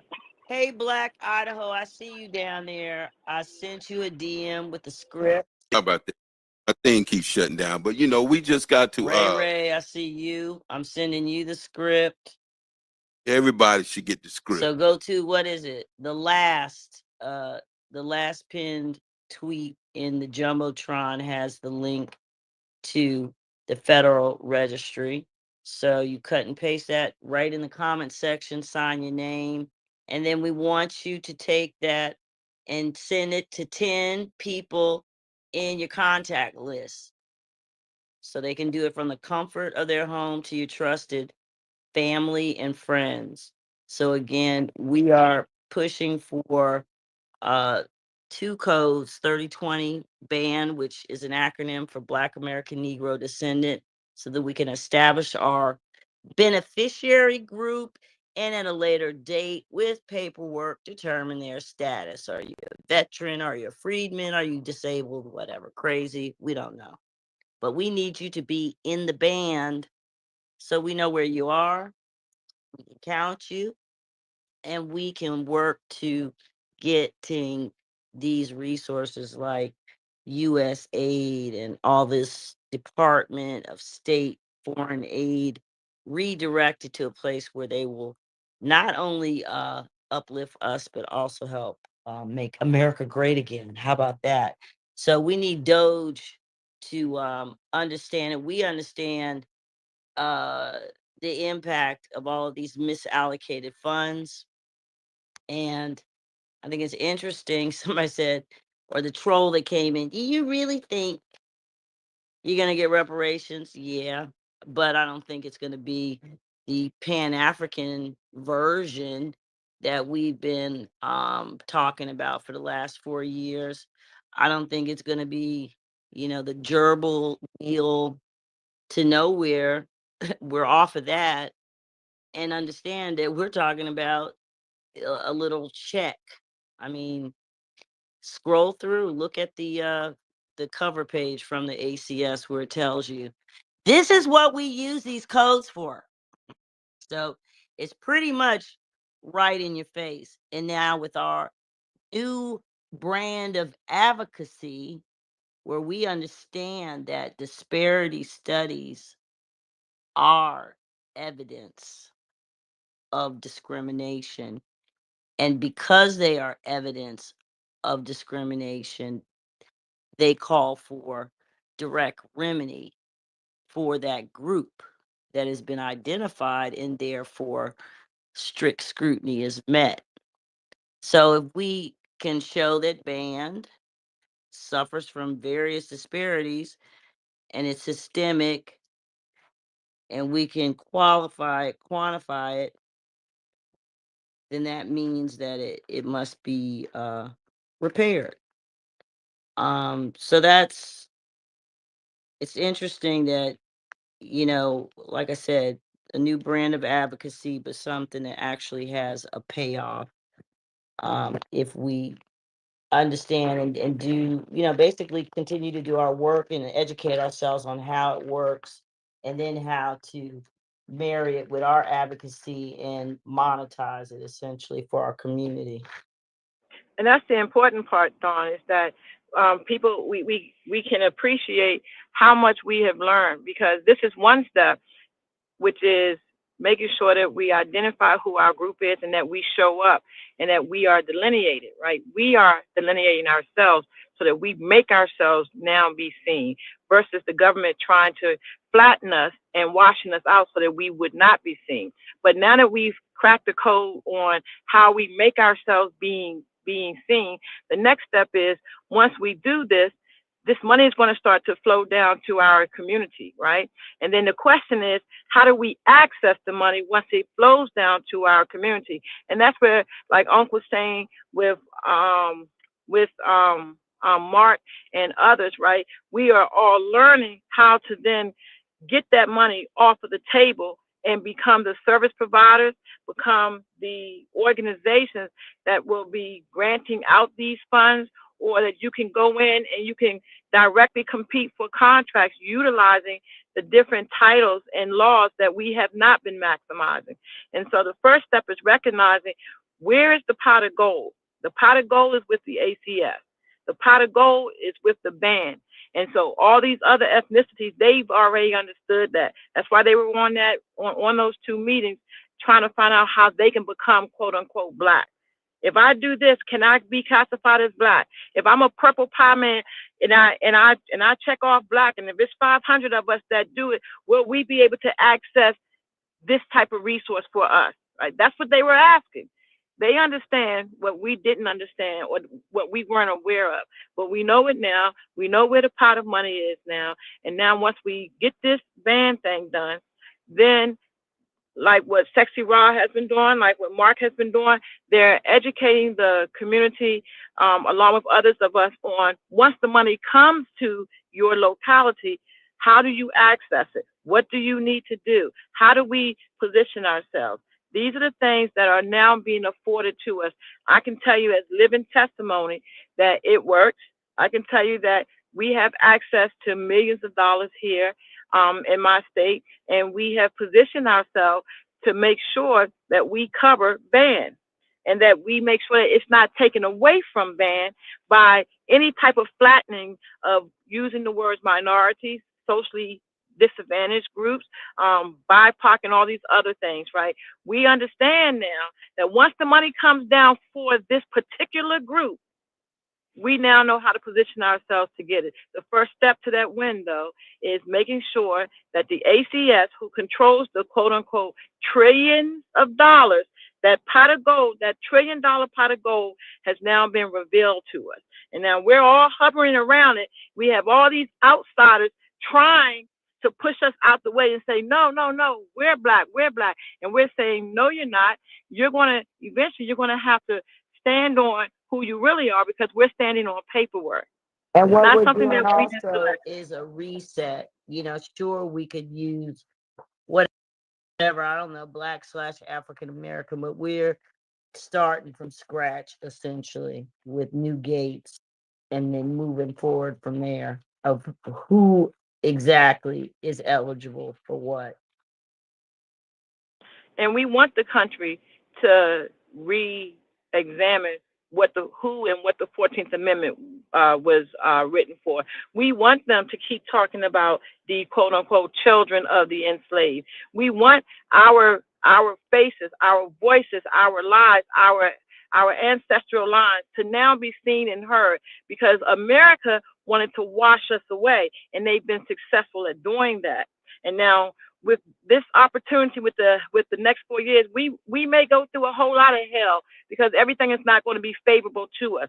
But we have to look at what is the largest win that we can get out of this. And if the largest win is the 14th Amendment being redefined back into what it was originally and who it was originally intended for, thereby making us seen, heard, and recognized, making us again a protective, exclusive group, then we might have to take those other side hits. of whatever it may be that may not be as favorable for us. So while they're doing their part, we're doing our part. So there's no question left at this point. The money that everyone else has been, not only just the money, the history, the trauma, the harms that everyone else uses as a basis for them to get resources, we are now saying, hell no, get out of the way. It belongs to us. We are gating up. We're no longer asking. We have already seen our win. We're securing our win by calling on our community.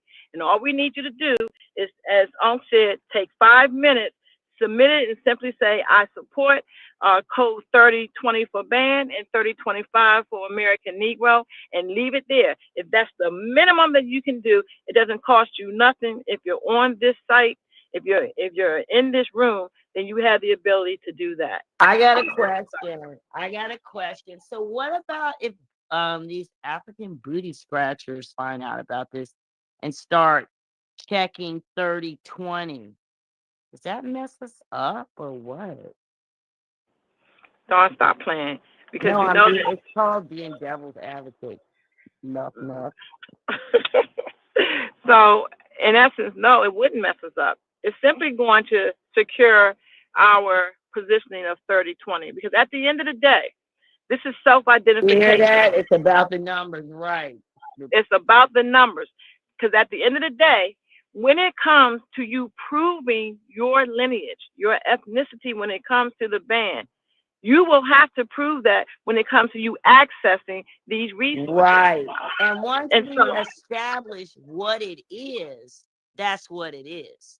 So people can fraudulently check our box, but that will only aid us in our ultimate goal to say, look, all these people, but that's just the first line of defense, because before you get a dime, a check, an acre, you got to produce the paperwork. Well, you shouldn't have told them that. The representative. Yes, they need to know that. If it's going to aid They need us to up, know that. No, it's going to aid us. So they can't prove it once it comes down to the wire. Just like the white folks use the Mexicans to get their numbers up, right. And now they told them kiss our asses, because now you're going to be kicked out because we're done using you as a resource, as a tool for white supremacy. And now they're crying and belly aching because at the end of the day, their little white cards have been snatched. It's the same way with the melanated immigrants. Let them help us get our 20 million on here. We don't have to care about them signing up as us, because guess what? In the end, they're going to have to show that paperwork. And these melanated immigrants, these black and browns and all this carrying on, they cannot show the paperwork. Reparations. Yes. Let me tie that together before I lose this thought. And so with that, so we established this code, we agreed to it, and we as activists and policy writers then began to write policy that just encompasses us. We construct policies so that we essentially are able to maintain that goal. So as I was saying, once we establish to the world, this is what Black folks say band means, this is how we're using it. So the numbers game then becomes, as it becomes popularized, then yes, band does exist, band does have resource needs, but then before those resources are released, that's when you got to produce your your birth certificates, et cetera, et cetera. But while you're doing that, we will have rewritten policies for band as opposed to policies for Black. And you could just liken it to, when you think about the people who were interned. They may have been Japanese, yes. And so anyone that was Japanese or anyone else could have checked off a box that said that I am Japanese. But when it came to them allocating the resources or the repair for the interned people who were of that lineage or that ethnicity, they had to prove that they were a part of that particular group. They had to show that paperwork, period. So anybody can check off ban. It's going to increase our numbers. It's going to allow us to get more resources into the community, or at least have resource allocation disproportionately to us when it comes to that. But at the end of the day, Let me say this. I'm sorry to cut you off because I forgot. I keep forgetting this distinction. It's because of what band is, the paperwork that it's tied to, why it's necessary to say band and not say, oh, we're going to do some other thing or all check African American. It's because there are specific obligations in the Constitution tied to the paperwork that we are tying to. So that is why band, standing on paperwork, the Black, the American, the Negro, all matter, because not only do we have the paperwork, but there's legislation tied to each of those and an obligation implied. So that's why it's important to form that group. Who is this class of people, this group that is owed these specific obligations as a result of the Reconstruction Amendment? So that's what this is also attempting to capture. And bear in mind that it's not just the Reconstruction Amendment, but you got to think about the 1964 CRA as well. There were specific set-asides and wins for us there, even if it was a all-inclusive thing, the way they redid it. The point is that there were set-asides specifically, like originally affirmative action was specifically for those that were the ones that were harmed when it came to the enslavement, right? The government has a compelling interest to repair us. The government has a compelling interest to remove the badges and vestiges of slavery. And so that's why it's important that we tie things to paperwork and not to internet acronyms, right? Because otherwise, we will not be able to show that they have a compelling interest to repair us. They are based on their Constitution, our Constitution. They must repair us, period. And so we're not going to use an internet acronym and then try to have to fight to have that recognized as that group of the original people. No, that's Right, just too when much we work. already have the documentation that the government gave us. We didn't self-identify in 1870 and 1960 either. And so those are the key markers as to why we pivoted. Although we can show respect to each of those other identifiers, right? Because they are of our lineage. We're not saying that you cannot or that you should not identify as that in your personal home. I don't care if it's in your basement, at your workplace, whatever.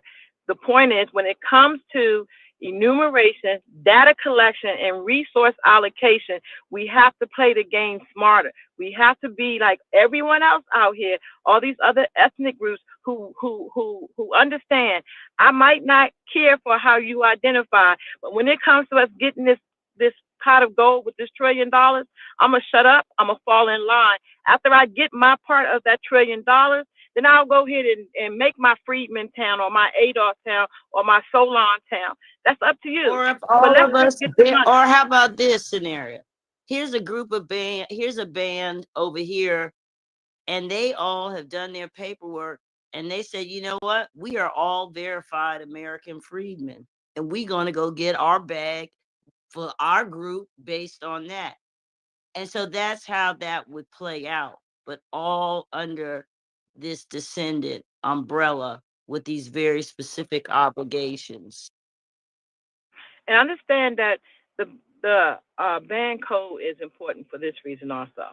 Here in my state, we had to create, in essence, a victim group, which of course is of our lineage, but we had to create a specific victim group within our lineage so that I could get them repaired. That specific victim group is called the community is called the Old Fourth Ward. All right, and they were victims of urban renewal. And because of that displacement and those harms, we were able to create a victim group, collect the data on those descendants of the Old Fourth Ward, and we were able to repair, or we're now still fighting to get their full reparative justice for the harms that the county, the city, and the state placed upon them as a result of urban renewal. Now, that does not negate that they are of the band community, but I personally am not a victim of the old Fourth Ward. You see how that works? So within our group of band, we have many different statuses, multiple different types of harms. Does not negate the fact that we are all still of the band group with different claims relative to what our harms were based on where we're living, or if you're a freedman, because you can tie yourself to paperwork. The point is that we have to understand that band just allows us to band around our group. Here's another scenario. You are tied to all that paperwork, but you insist that you are indigenous and reclassified. Well, guess what? You need your band paperwork for proof of your misclassification now, don't you? So again, we are encompassing all of us Negroes and mulattoes and free blacks here before 1870. Now, do you have a different claim? Do you want to go over here and be an indigenous Black American? Fine, go on. But you're part of the band. You're under the band. Go pursue your specific claim. Fine. So if there's I see that there's That one. makes sense, doesn't it, though? Yeah, that's what I was about to ask. If there's, The are there any misclassified questions? Negroes claiming they're Indians. Like, okay, well, you're still part of this band, and this is your specific claim. Your claim would be a misclassification. Therefore, you lost on X, Y, and Z resources outside of what is owed to us. Well, ultimately, we are providing the government the data collection that they need so they can enumerate us to do the proper resource allocation. That's what this all comes down to. That they can no longer say they don't know who we are, they don't know how to track us. All of us are Black. No, we're going to delineate that for you, and then we're going to require that you maintain the records. We're going to require that you put out the ACS surveys annually, and so forth, so that the data is there in house with you. Never again will they be able to say they don't know who we are. We are now taking control over that. Because they know who we are.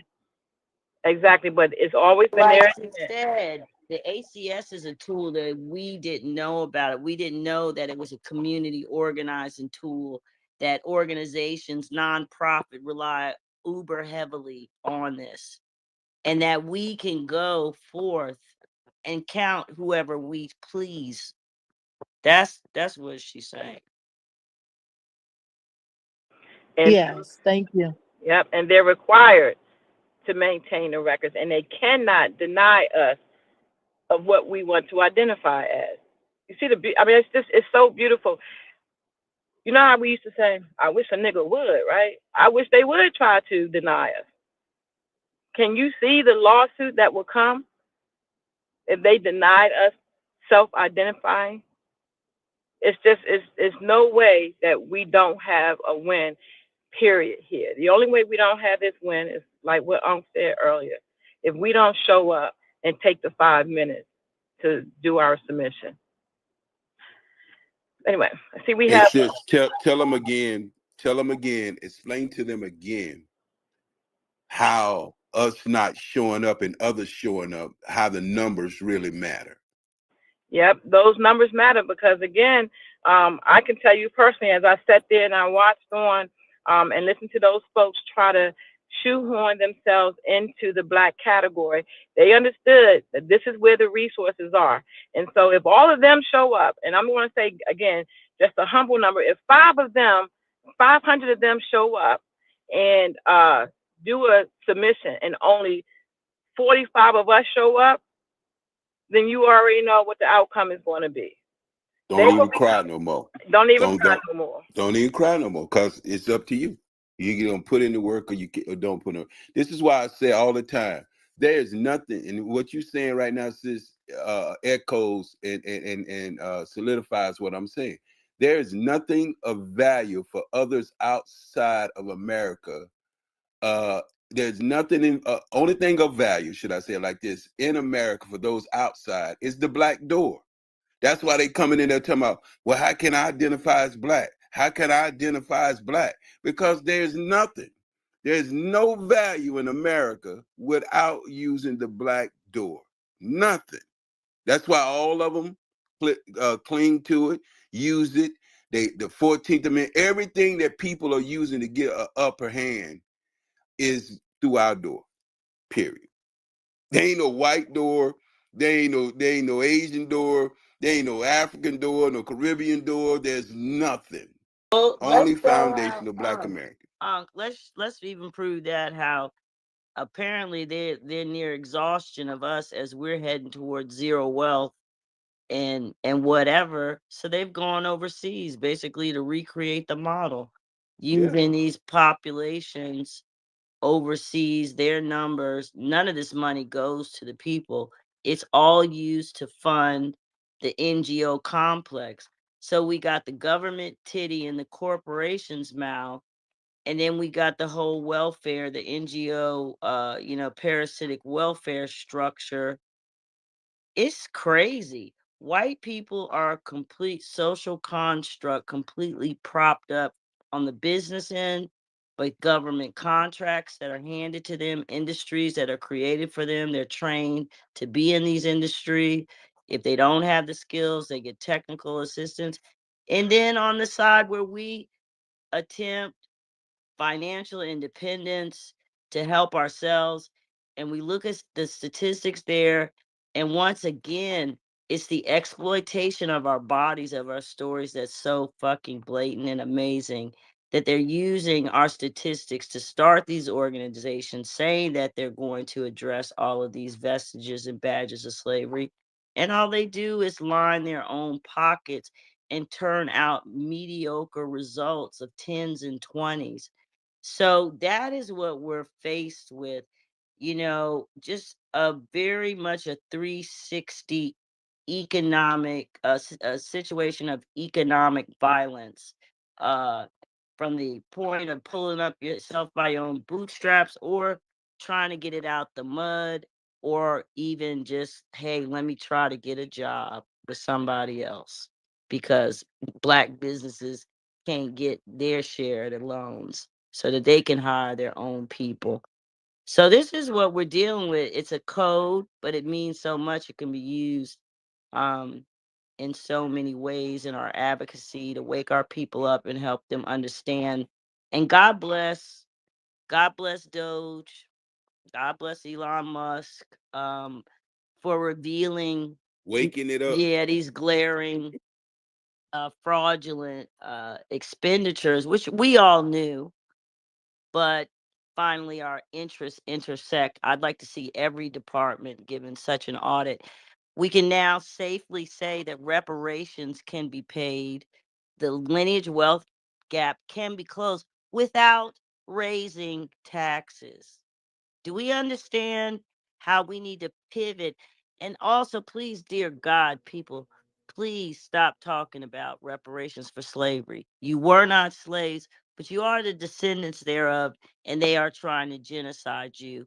They refuse to eradicate these disparities, and that is why you are owed reparations. But you are owed your inheritance of 40 acres as a result of your enslaved ancestors who were freed. So, and we're going to give that to all of us, whether whatever. We all need 40 acres. So, with that, though, you know what? I really do want to close out the room because we are committed to doing several. Hold on, Dawn. What? Hold on, Dawn. We have a new speaker on the stage. We're going to give them an opportunity to speak. BX Storyteller. Okay. Hi. So my name is BX. Theory recommended me to this space. So peace to the host, the co-host, the speakers, and the listeners. I did speak to you before, son. So it's Simone. And so what I'm understanding is hey. that Ben. Hey, how are you?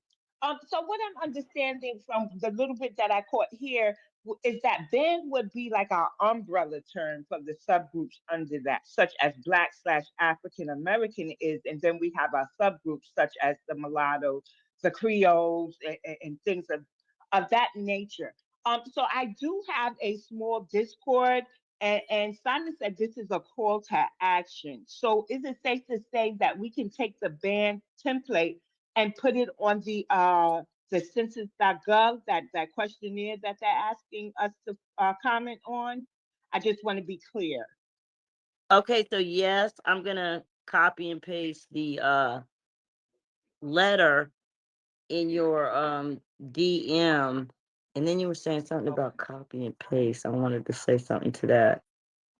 But yes, that's what we want you to do, and then also And she share was it with talking about the 10 people, procedure of how to do it. 10 people in your contact list as well. Okay, and recently I wrote a letter to the CBC. I just took that off yesterday, as a matter of fact, stating how many of us are displeased with the way that they are representing us. We also know that New York State is up for reparations. I've been watching that very closely, sending in very. I believe. I hear you. I hear you. I heard that. And some think we won't get it, but I think that I won't complain until after I give it a valiant try. So what I'm finding is that the immigrants, the Black immigrants, namely, feel that they should be included. But my thing is, yesterday I also found out they have a bunch of little Ghanas popping up in New York. They also have a bunch of organizations to help them, not only them, but the Caribbean and Haitians acclimate into American life, right? They're called the New Americans, but what I'm not seeing is that they're calling us to the table. How do y'all suggest that I advocate for that outside of what I'm doing? Because I'm really frustrated. It's really this call for this renewal, this resurgence of a call for Pan-Africanism is really like not betrayal, but deceiving, since we know they get all these perks. Well, I would start by really, like you listed all of those organizations. A lot of people are surprised to find out they have their own organizations that exclude us. But I sent all of these slides in your DM to help walk you through and tell the story. You want to tie it back to resources and us being properly delineated, enumerated for targeted resources. And I think this graphic that I created gives a great story to show how misdirecting resources, how it's hurt us, and then you can segue into all the other misdirecting to groups who are people who aren't us, who look like us and check our box. But it's a great graphic to use. So what we're trying to do is to close that gap, and we need to capture better data. You're gonna have to organize it on the ground is hard, but essentially, I don't know about going in those spaces. I don't know what the breakout, the demographic breakdown. Maybe you can go in there and cherry pick and find your tribe among those Pan-Africanists, but you can also, try Facebook groups and go in there. Let me say this on. Well, let me just finish. Let me. The Okay, I'm Facebook sorry. groups are a great place to go. There's a lot of ADOS and FBA pages, but those are a great place to go and just to go in the chats or in there and say, hey, I live here. Anybody want to meet up? I mean, I'm just saying in terms of just basic, how do you start building your tribe? What's Facebook Thank groups? you. Yeah, it's Facebook groups, and it's but also sis, one of the things that I say, I don't know if your question was how do you find your tribe or how do you get at these tables, right? I think we expend a lot of energy trying to infiltrate existing organizations. Listen up, right? family. And I'm not a big advocate for that. Okay, my way of doing things that I've seen that has been more effective, at least for my own personal advocacy, is I took the time to go to my state and to my county's website. I looked at the different commissions. I figured out which commissions had authority, which commissions had money attached to it. And then I went to my locals and I did the same thing as I did with my state. And then I determined which one I'm going to go for. And then once I decided which commission I was going to go for, I went for it. and I became a commissioner. And so now I'm at the table. I'm at the table with the money. And now I'm going for another position where I will be at the table with the authority. I will have subpoena authority. I will have complaint authority for anything that my county does. And so what I say is, not that you should not examine these other organizations to know what they're doing, but to expend your energy to go into their organizations to try to advocate on our behalf, sometimes it's just not beneficial. Go to where the money is in your locality. Go to your local commissions. Find out what commissions are out there. Some of your commissions pay, others don't. My commissions do not pay, right? But they pay me in this way. I am able to control the money. I am able to have authority when it comes to what's going to happen in my community. I am able to call in reinforcements and say, I need help because they are trying to strong arm me with this money, and I need stronger people to help me secure the interests of my community. So go to the table. We don't have to constantly write legislation. We don't have to constantly campaign. Sometimes you can just go straight to the table and take your freaking seat and seat yourself in that power. Okay, that's my suggestion to you. Thank you. You're welcome. Okay, so I And just before want you to know how I close, can. oh, sorry. Before you close, I do want you guys to know that only 10 of 63 congressional CBC members is Negro. The others are melanated immigrants. So they're working in the interest of immigrants. They're not going to a son's point. You have to blaze your own trail and get at the table. You can appeal till the cows come home. It's just like trying to align with the NAACP and the National Urban League, both of which are driven by Jewish dollars. They're not here to help Negroes. So yes, I just want to add that we're just simply being taxed without representation. Thank you. And again, that's going to fall on us, right? We already know that even those that are of our lineage that sit in Congress, they're not favorable to us. They want to push the agenda of the people that they represent, which is their party. But your real true politics starts at your local level. I'm telling you, it does. I'm living proof of it. Those who personally know me here, they know the work that we're doing here. They know that we're sitting on millions of dollars here, and they know that I commission it. They know that I am working with other organizations here. So even like what the Rep Prospect said about the NAACP, to Dawn's point, all the NAACPs are not bad. My NAACP here in my locality, one, they issued a statement for reparations, lineage based. Two, the newest president of that NAACP and some of their officers, they co-serve on boards with me, and they fully support the work that we're doing. And when I say that we're doing work here, we're doing work here. So we are dismantling the power of the higher up by coming in at the lower door through our commissions. And through those commissions, we are yielding our power the right way because we are the gatekeepers to the money and to the authority. We can actually subpoena you. And we can actually say, I'm going to give, for instance, I'm going to give Capital Accountability Project, which is my organization. I'm going to give them a $10,000 grant, or I'm going to give them a $1 million grant, or I'm going to select 6 other organizations, and each one of them are going to receive $100,000. That's the position of you being on a commission.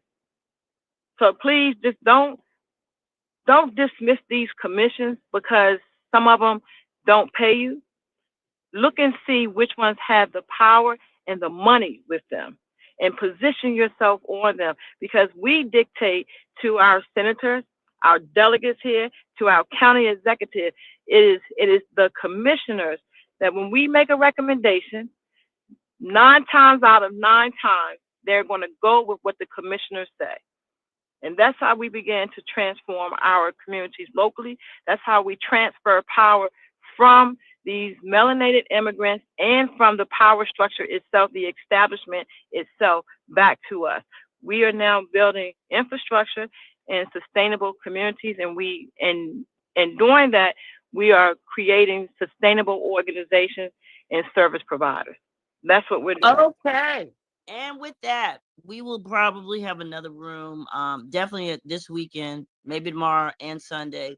Really appreciate everyone coming out. Please drop your handle in the chat, and I will DM you the script, and I'll DM you the link. But that's also in the chat. So, everybody have a good night. Thank you. Appreciate it. Ciao. Good night, everyone.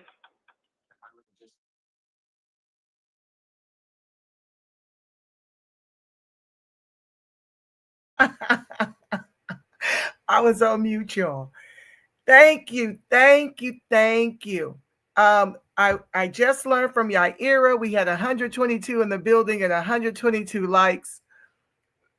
Like one of my co-hosts said, we usually don't have this many people at this, when you throw in a live.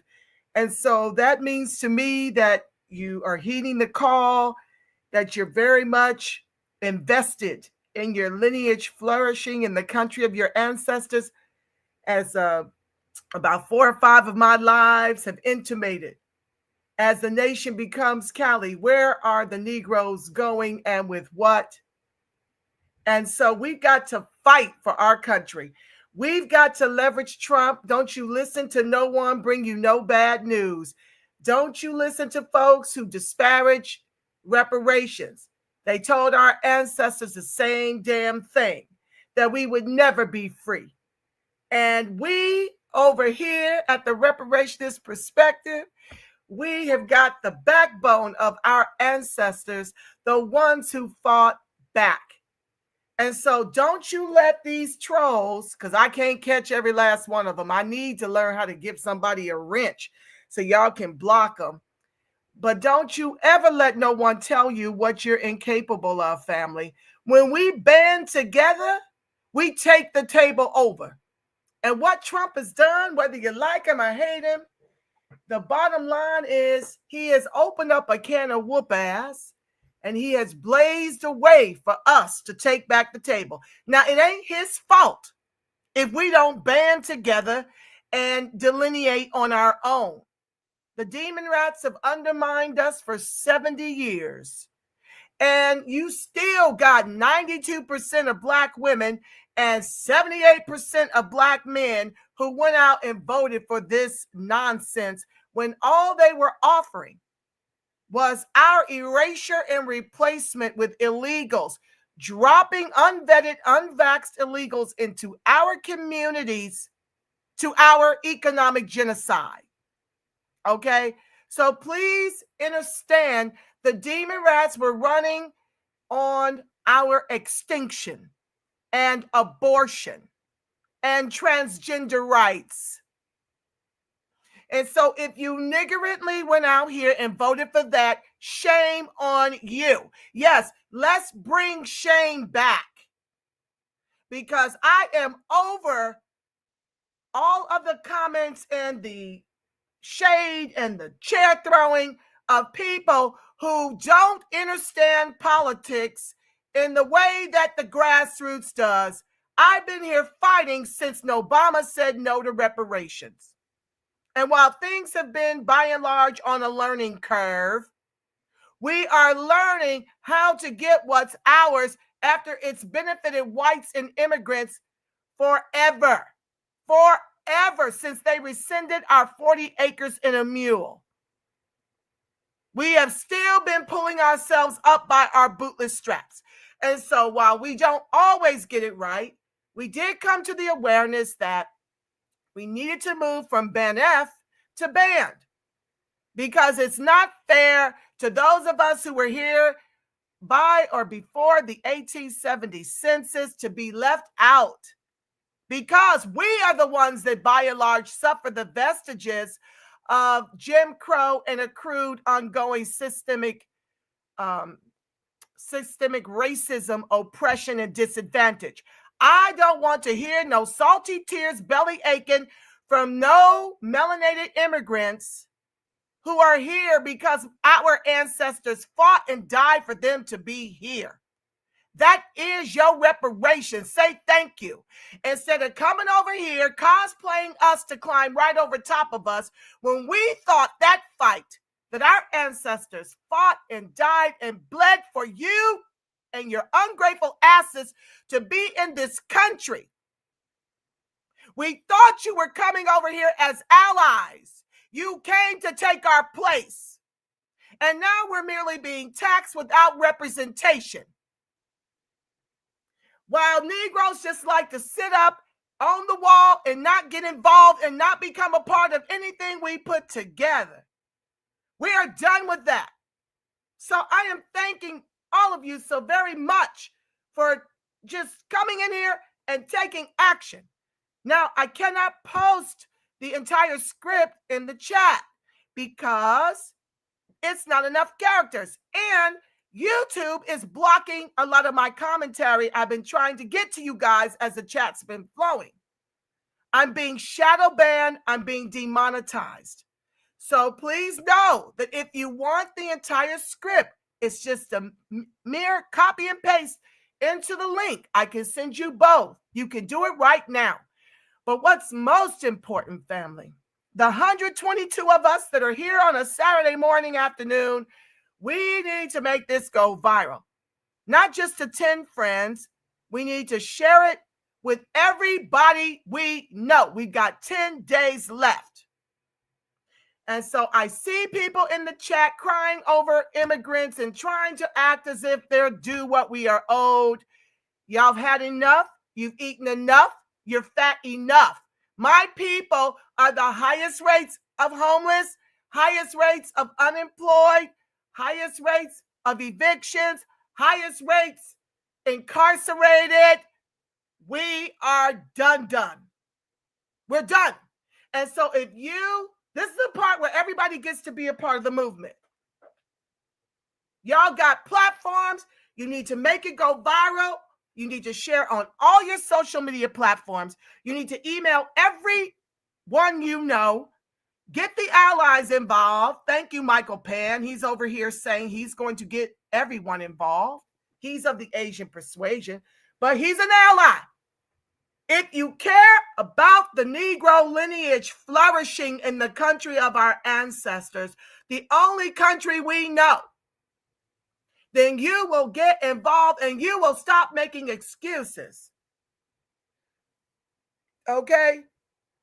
Another thing I want to say is stop telling me your excuses when it comes to taking over and all these abandoned construction jobs or the jobs that you want, these, especially in construction. You can make anywhere from $50,000 a year up to $200,000.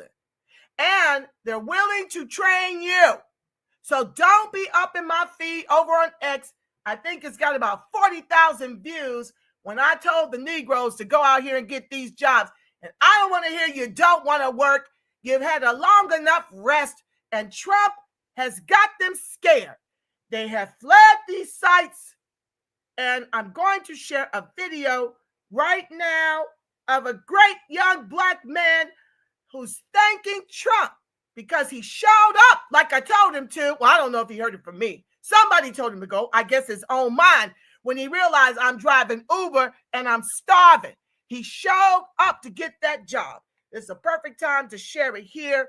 Please like, share, subscribe, turn on your notifications. Thank you. And I can't keep up. If you're trolling in the chat, I'm going to find you and I'm going to block you because I ain't got time for the bullshiggity. We got a whole lineage to save. Our kids need us to be about this Negro freedman descendant life. We ain't got time for the nonsense. Now, if you Gmail me at the rep respect is scrolling right on the page, then I can send you the entire script and the link. But I can't keep typing it every time someone finds the video because the chat is scrolling so fast, you can't even find it at this point. So just Gmail me. It makes it easier. Thanks to those who have signed. Now give me a second. I have to find that video I want to share of the young man to make my point that every young Black man without a job, without a degree, even with a degree and can't find work. You get over there and you get these jobs and you feed your families. Stop all these excuse making. I don't want to hear it. I'm tired of it. It's getting on my nerves. Hold on, stand by. Okay, Jamie Nero, I see your email as soon as I get a break. I see Shayna. Thank you so much. I see Miss Glass. I will get it to you when I end the live momentarily. Okay, so just give me a second because I want to find this beautiful young man who was thanking Trump. Just a second, guys. I have so many emails from the X-Files because I got a lot to teach you. And so I have to go a little slow so I can find it, okay? But it's going to be worth the wait. I just beg your patience. Just give me a second, okay? Hold on, guys. I know what's going to be faster is to populate it from the X-Files. That's probably going to be faster because it's got a lot of love over there. Just give me a second. Make sure you're liking, you're sharing, you're subscribing. And for those of you who keep asking me different questions of topics I've already talked about, I've got about 400 videos over here. Y'all can go and get your education. Then we can have a more informed conversation. But I can't keep doing the show within the show. Okay? So just give me a second. I'm scrolling. And I want to show you this incredible young man. If X has been crashing a lot since Elon took it over. What the hell? Hold on, guys.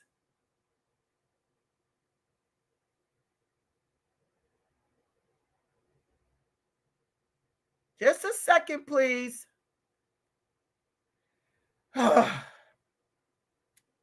I was going to do this later, and I may do it in the next broadcast, but I do believe it's important to show you now. Okay? Just a second.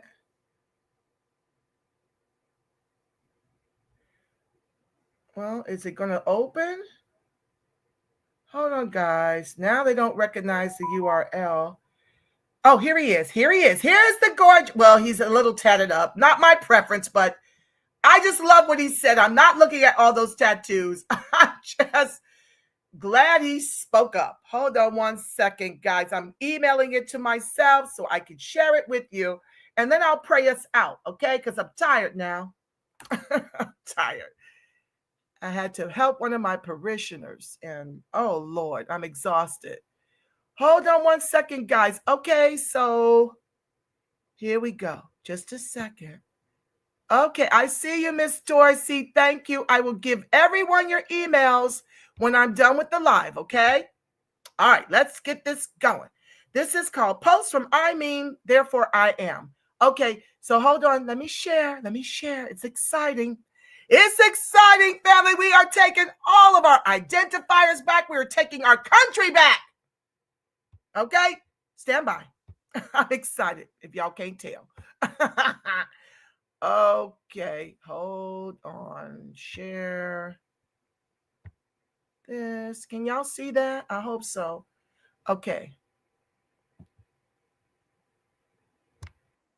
I'm going to back it up.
So I hope y'all saw that. I hope, oh Lord, did y'all see that?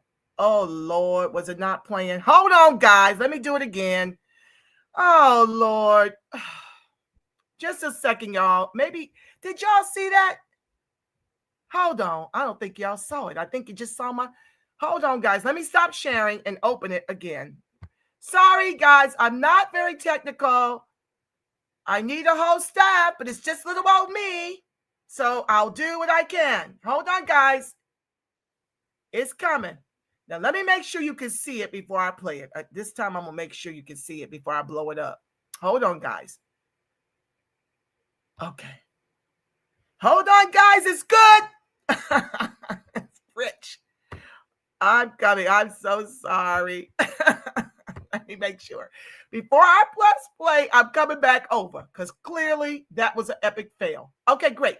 So now I'm going to blow it up and then we're going to press play. Stand by. It's exciting. I just want to tell all my brothers, hey man, first of all, I just want to say, man, thank you, Trump. Because guess what? I went to a construction site today, y'all. Remember, I didn't have no job. I was doing Uber. Couldn't find a job nowhere. I went to a construction site. They was already working. Got hired on the spot. Thank you, Mr. Trump. Thank you so much, man. Thank you, Mr. Trump. If it wasn't for the move that you did make for the immigrants, and I'm not talking about the good people, I wouldn't have a job right now. Mr. President, I've been working all day, Mr. President. I just got off, Mr. President. I got a job for Monday, Mr. President. Thank you so much. Thank you so much. Guys, let me tell you, man, I walked in today on a construction site, hired me on the spot. I started work today, just got off, y'all. Mr. Trump, thank you so much. Wasn't that beautiful, family?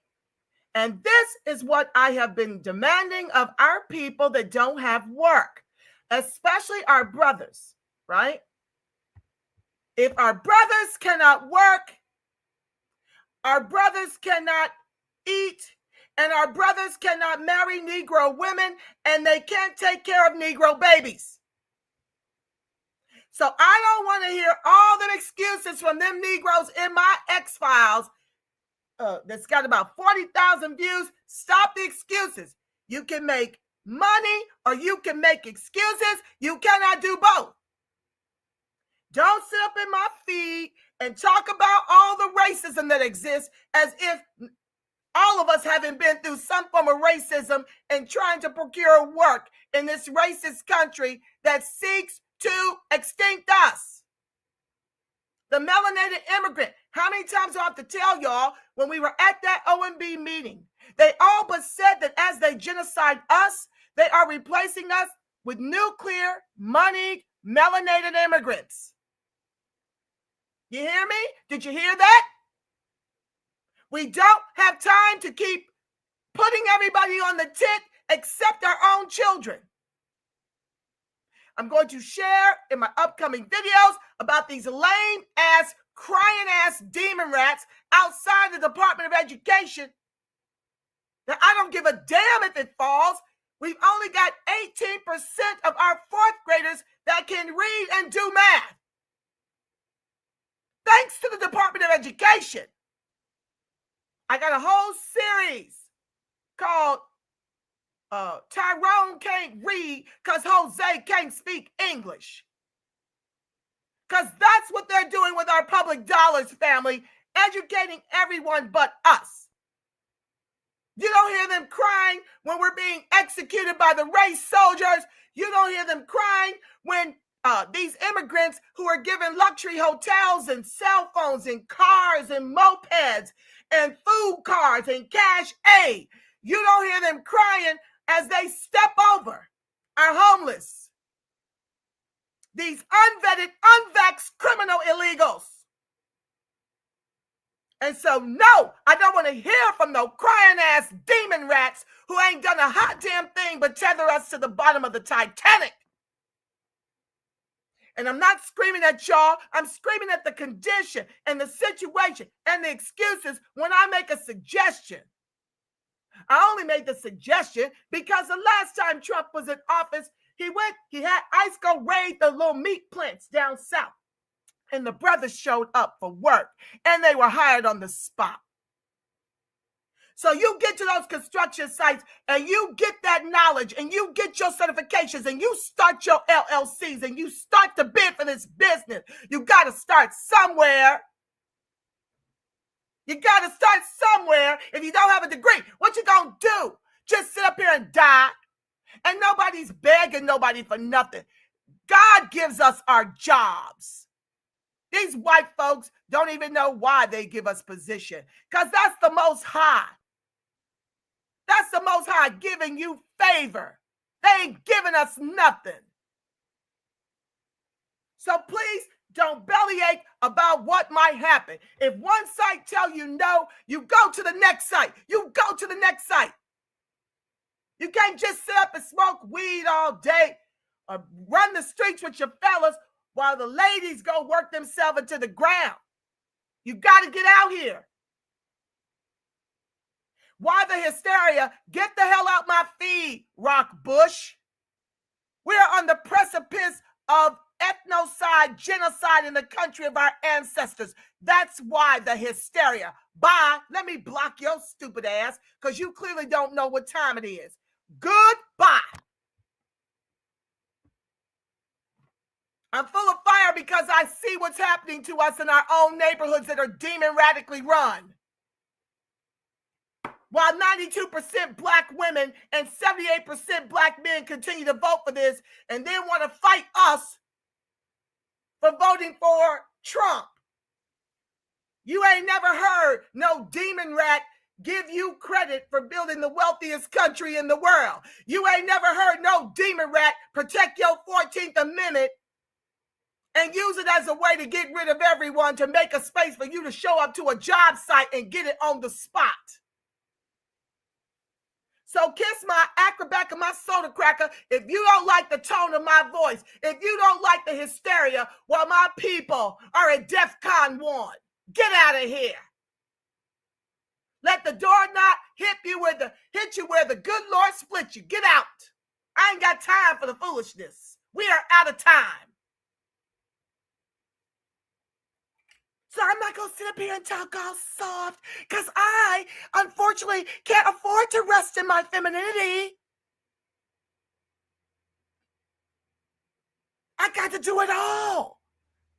I got to make sure my daughter gets what she needs, and I got to make sure my people get what I need. And in the meantime, in between time, somewhere in there, I got to fit myself in.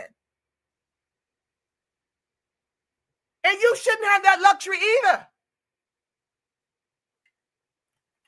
We just love to go somewhere and we just love to check out. Well, these people in this thread on this live are checked in.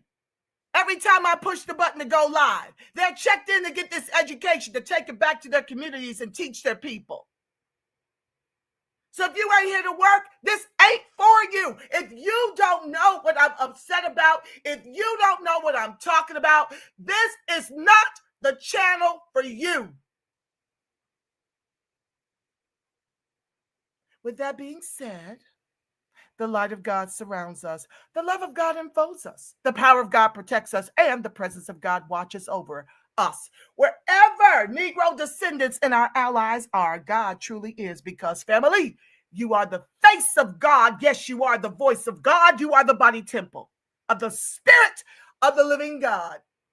Until we maybe meet up again at 5:30, because I'm worn the hell out. I might have to push tonight's live to next Saturday. So if you don't see me, that's what I did. Y'all make it a beautiful, God-inspired rest of your Saturday. I love y'all. Negro, descendant, freedman, strong. Yes, I do. Yes, I do.